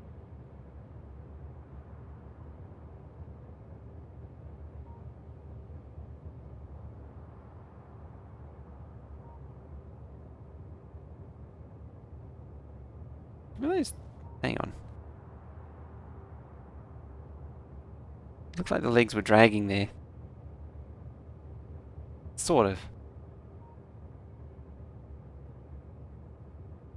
Sorta. Behind the curtain. We're only halfway, by the way. Yeah, I mean, I don't really think about it now. I sort of get numb to it after a while. When we were trying to decide what to do for this week's FFF, I made the joke that we could make an FFF on making of the a making of FFF. Well, people really seem to like the idea, so here we are. It makes sense. Fans like seeing behind the scenes, so showing off how videos are made is a nice way to show behind the scenes content without needing to reveal the game's secrets. Most FFF like this one are made the week of their release. Usually I try to have mine done an extra week in advance. It's less stressful. For the enemies FF though, I started working on it many weeks in advance, trying to eliminate all of the unknowns from the production process. Yeah, I thought that it had been worked on for ages. It wasn't new info. Took some of the randomly generated terrain as the combat arena, placed some enemies, exported it as a scenario. That way anyone can from the map editor. Previous videos already had some performance capture code, some of the performance capture code for capturing player input for the character running and tank controls, turning acceleration, extend that system to also capture player weapons and input, which is mostly weapon selected, firing or not, and targeting position. Here's the character loadout, weapon damage are upgraded to level 8. Interesting. Performance of fighting the enemies in the arena, then applied all that performance back into the scenario, ran it again, it played out differently. All the players' inputs were the same, but the enemies didn't do the same things. Some wandered in different positions and attacked at different times in the original captured version. There was one strafer on the map and another one spawned just before the egg raft died. In this version, the script-controlled character, instead of spawning a second strafer, an extra wriggler spawned. Stomper then joined the combat much earlier for some reason. The character got slowed by gliding, wrigglers hitting at different times, and the movement was off track, and eventually the character got stuck running into a tree and was quickly stomped to death. So, not an ideal start, no. Is the grid bigger? No.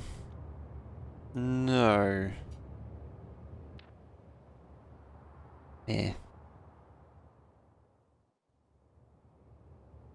Is it? It's 10 by 10. Yeah, 10 by 10. You can get bigger grids with quality though.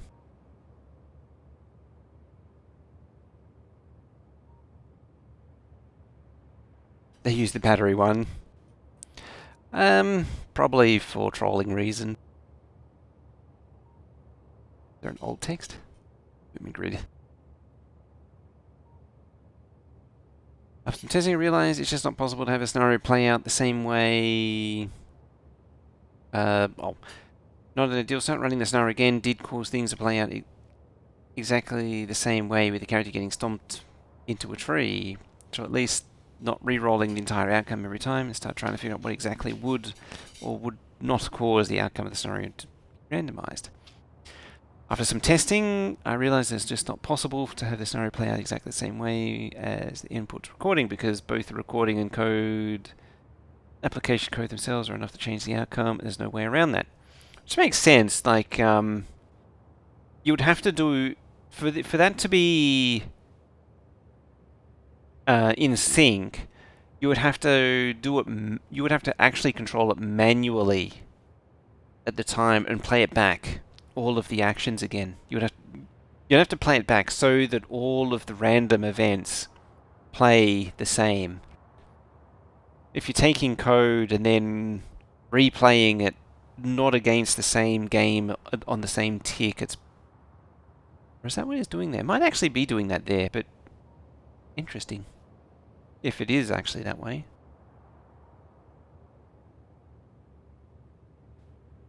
Oh yeah, what it means, but the existence of the code throws it off. Yeah, yeah. Because they changed the determinism. The biggest thing to sort out was the player getting off track. It was obvious this sort of thing can happen easily, because if a glider or wriggler hits and slows movement while dodging and gliding, wriggler, there are a lot of near misses, so a result of variability. Any changes of the player movement also affect where enemies go, so combat could get dragged off into an unexpected direction. Some new terrain assets were added to the map, so they were completed, but this re-rolled enemy behavior, showing character at different times, so everything played out differently. The character's path looked very different. Original movement path, right movement path with the same input being slowed at different enemies. So yeah, that's the initial path. That's the end result one. 1440 is way over on the right, and then 1440 over here is way on the left. Way over here. I assume these are the sample markers. So we started somewhere over here. 450. Looping around there, looping around here, and then back across. Yeah, it's sort of consistent, but it goes left instead of right. Fix with this was to measure how far the character is from the intended path, and if it strays too far from the path, they're just forced to run in that direction to correct it. They're still slowed by whatever they have, but it means they can cut corners or skip or dodge movement. Cut corners or skip dodge maneuvers to get back on track.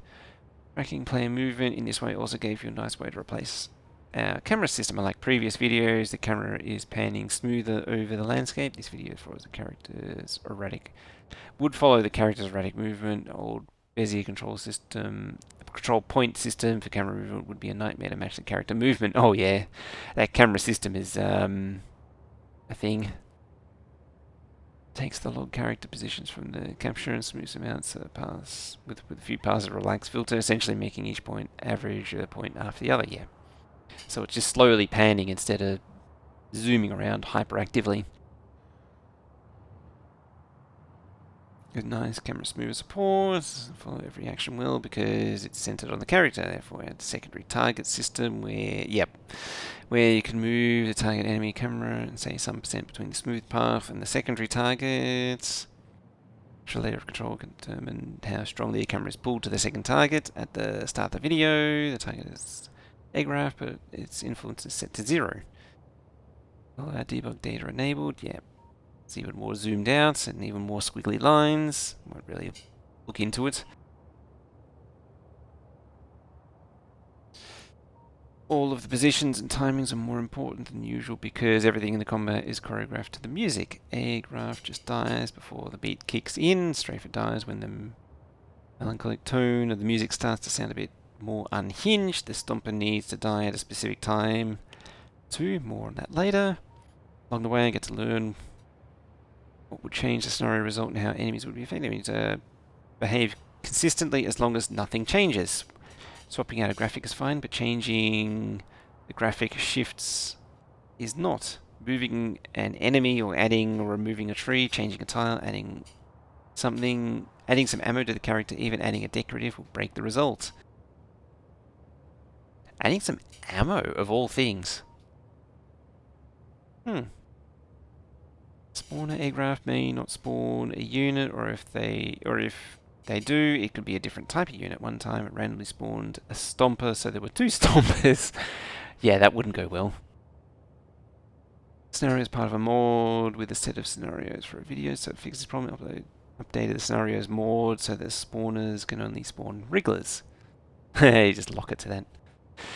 Yeah, so going back to before, because the replay and capture code, what I'm guessing is that it's in-game Lua script, which means that the game engine itself is interacting with the replay and capture. Whereas if you were doing a demo capture, it's happening outside of the game's existence, which means it captures everything without influencing it.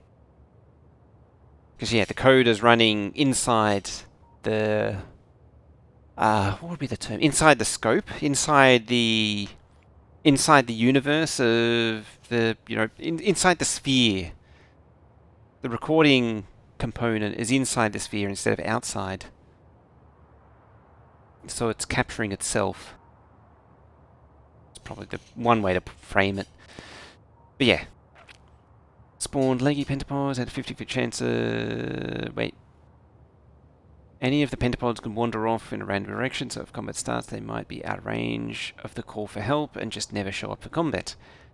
Tried to teleport enemies to the correct spot just before they came to view the camera, but quickly found out you can't teleport leggy enemies, they rubber band back to their previous position in one frame. That's funny. Instead, they had to spawn pentapods at the correct position via lure just before the camera came into view. This kept their positions constant, but script spawned leggy pentapods have a 50-50 chance of a left or right strafing bias, meaning they go in a random direction. As with other things, the direction was only consistent as long as nothing changed. This was an awkward problem because their direction impacts so much of the fight. There was never a great solution to this, but there are only 8 outcomes of left-right combination for 3 leggy enemies, but the most significant direction was the first strafer. With the other consistency safety nets, it was enough to make sure that the first strafer had a consistent direction by subtly adjusting its starting position until it re-rolled the direction you want. Yeah, this seems like a lot. A lot more work than just doing a few dozen runs by hand and per frame, larger than window render export. Yeah, this is a lot of effort.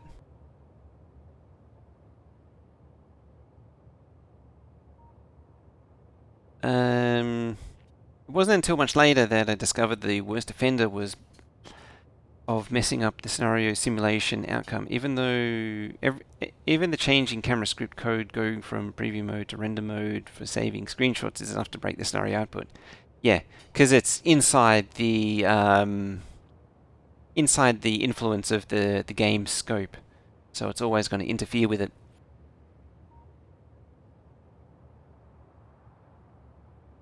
It's a classic programmer thing. Why do something by hand a few times when you can spend a week automating it to save you a few hours?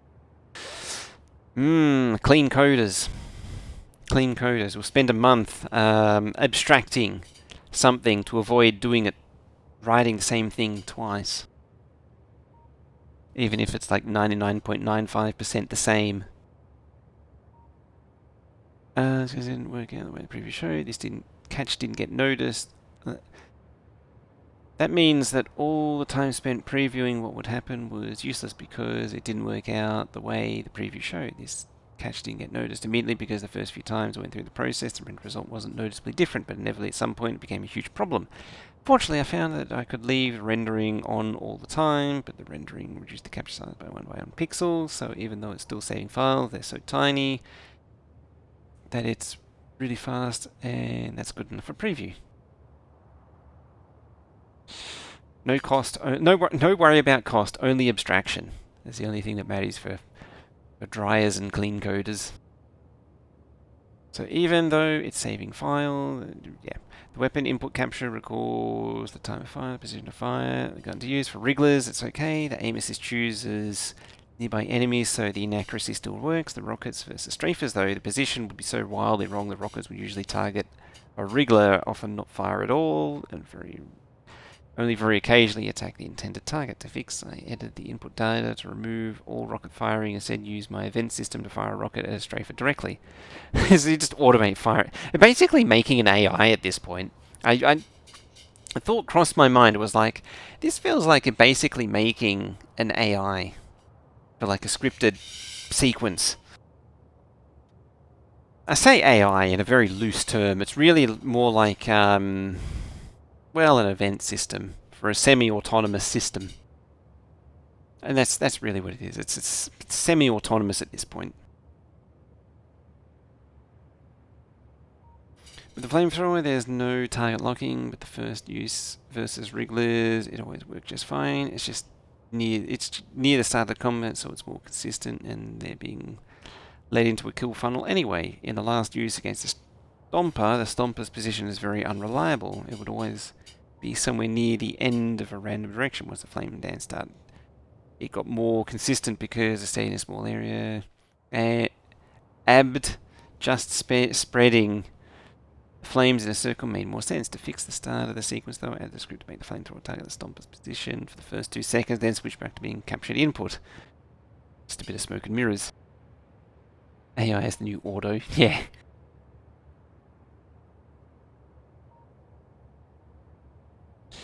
Well, then I made a demo build and a 1K SPM base so I can support the needed military research to, yeah, to simulate the video. Next problem is the timing of the final stop. It does. Someone need to die before the end of the music, but not so far before that nothing is happening for a few seconds. So the aircraft, that's easy. Just shoot at the correct time. The strafers. Kill reelers. There's right. There's some praise, but hang on. With the strafers, it's down to rocket timings, but sometimes they're out of range. But if it's late a few seconds, that's okay. For the Stomp of Death, it's really hard to control. In performance capture, I got timing just right with some practice, but playback time, the timing is always off. It's usually too late because the extra wriggler got in the way or the flamethrower misses more. Final fix is to just multiply the thing's health by 10 and use a script to insta-kill at the correct time, which makes the most sense.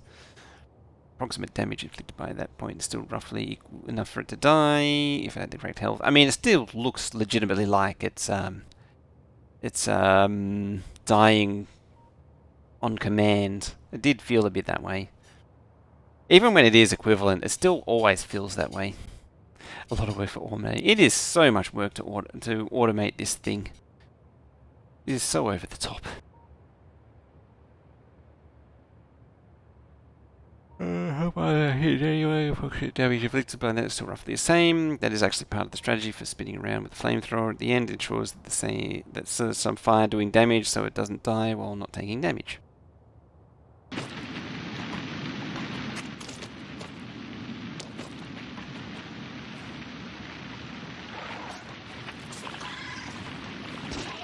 Original combat video.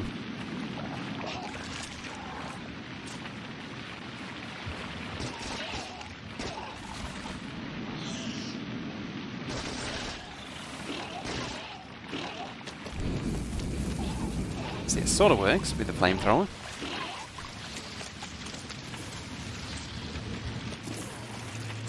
Bonk.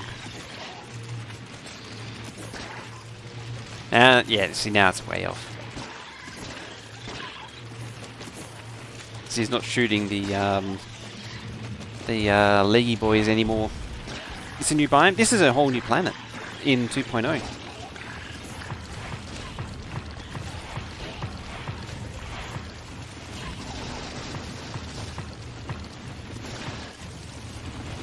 Lost the player. So is this the one where the player gets stuck on the tree that it was describing? And this is one of the new. This is the new Stomper enemy.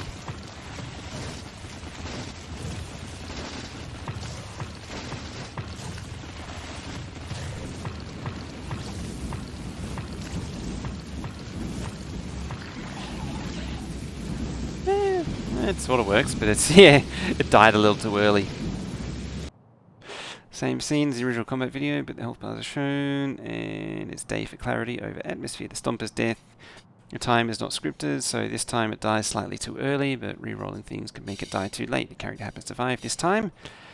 Yeah, this was one where it was, it did die too early. And the final problem is the character dying. In the original performance, it got to the end alive, but a lot of that was to do with dodging. When playing back the scenario, even when not running into a tree, the character only had a 25% chance of getting to the end because of the dodging feet in different places and running straight into damage sometimes. This could have been solved with just upgrading the quality armor and equipment, but I went with a faster approach and just keep the character health up with a script. So what happens with some larger enemies?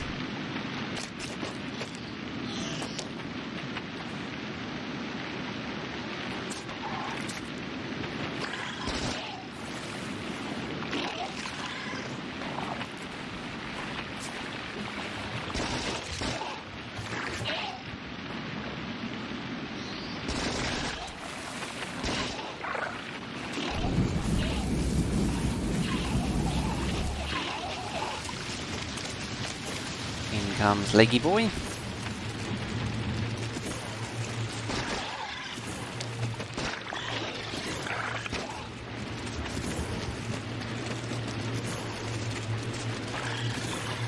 He's a bit more evolved in this one. He's getting absolutely mobbed by wrigglers this time.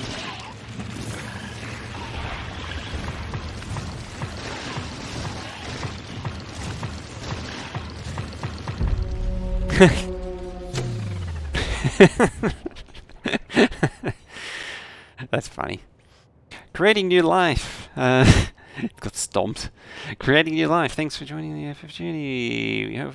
We hope that we offered a glimpse into what it takes to create a new enemy, the kind of effort that goes into producing exciting announcements. I now too have a greater appreciation for games with a wide enemy variety, even though I have benefit from building upon existing systems. I still have to learn the capabilities and limitations and quirks of the bugs for each one. And how they play together nicely. Each change needed to be carefully tested so the other parts of the game didn't break or become unbalanced. Along the way, there were plenty of refactors, cleanups, bug fixes, and many pages of notes, even though it's obvious the previous programmers built this system with extensibility, performance, and sometimes co-health in mind. Anyway, I think I've seen enough of these creepy crawlies to last a lifetime. I'll leave Gleba to the pentapods for now. They can have it. Besides, it's about time I check on my Vulcananus factory. I've been getting a bunch of alerts over for there. So I sure hope nothing is disrupting my foundries. There's some foreboding for you. As always, reliably and repeatedly wander over to the usual places and comment at exactly the right time, which is now. Do you know what? We're not going to find out about those enemies yet. Or maybe we will. Maybe we'll get a triple hit of enemies. Because this one's so long, this rocket just keeps on going. What do you reckon the spicy enemies will be? I like that I'm over here now too. I noticed that I was slowly moving around the map. Okay. Fully stonked. You're not fully stonked. Why are you janky?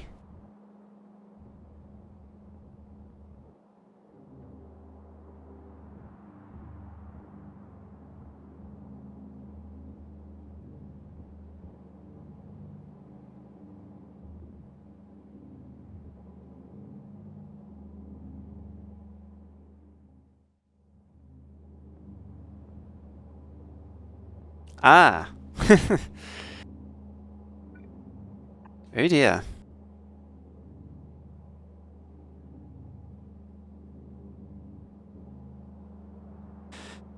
That's an error that's been repeated several times as well.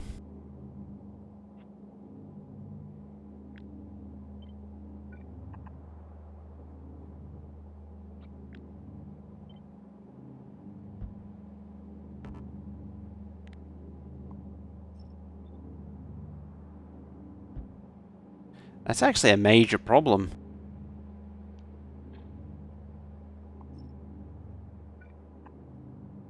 I didn't actually need to do that.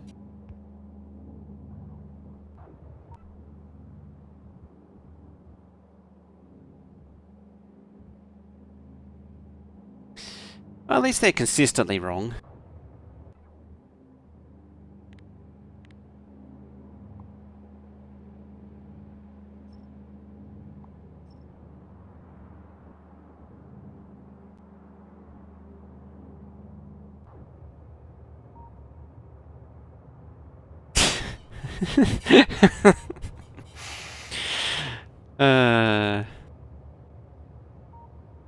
Thank you, Veldek, for the random gift sub there.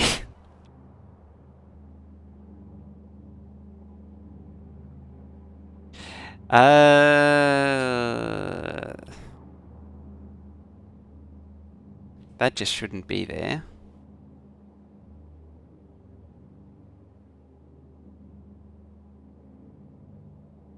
Is that a name that's actually here? Or did you just make that account?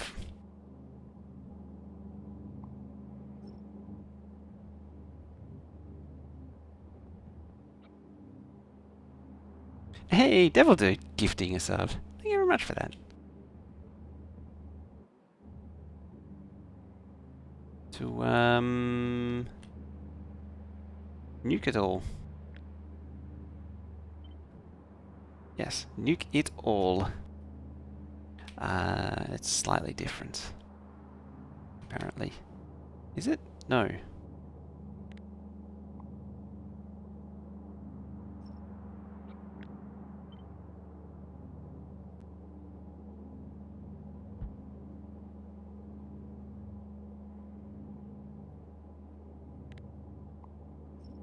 I mean, I probably should be finishing anyway.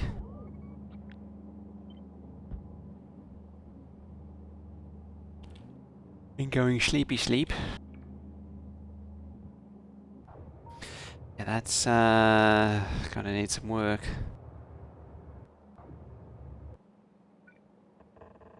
Speaking of needing work.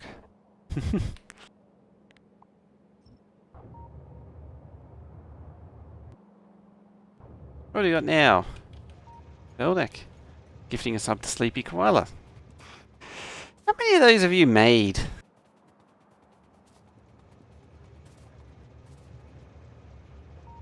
Conversion need to drain and reset because that always sucks with the balance of free builds. I'm kinda hoping that because it's just slight, like it's a blocked lane, which has in turn caused this to shut down. I'm hoping that means it's not a terminal problem. You not unloading anywhere is a problem. I thought I fixed that. Can't you just gift subs to create fake name? Wasn't that added as... Oh!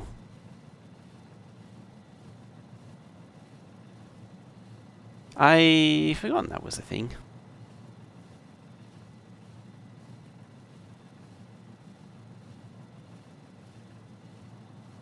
Anyway, I think I probably should end.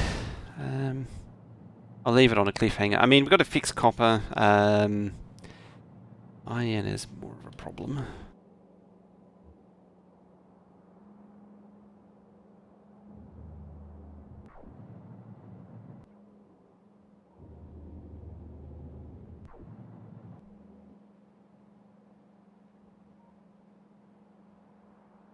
It really depends on if...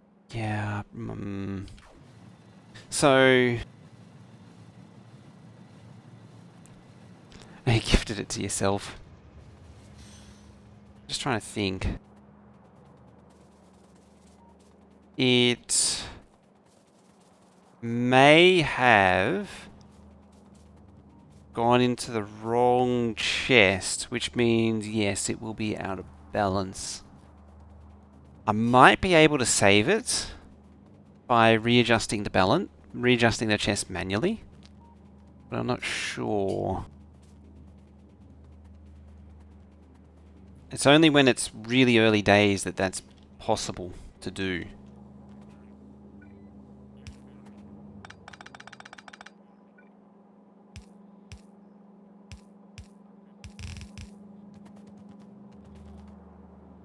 Like in the very early building up stages of the output, it is kinda possible to fix.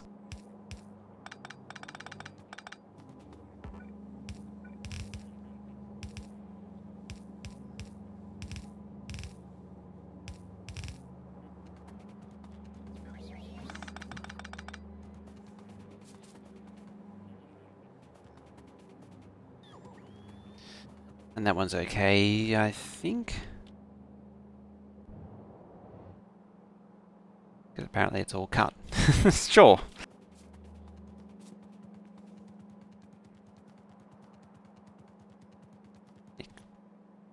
Oh, hello. Noises. Because these are going to already committed chests.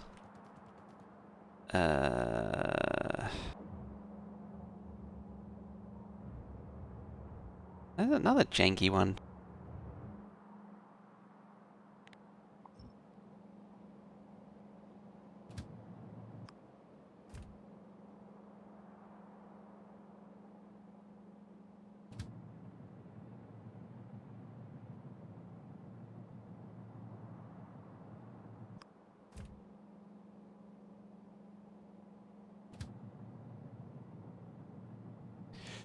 What I'll do is I'll stop these trains just to stop any more unloads happening.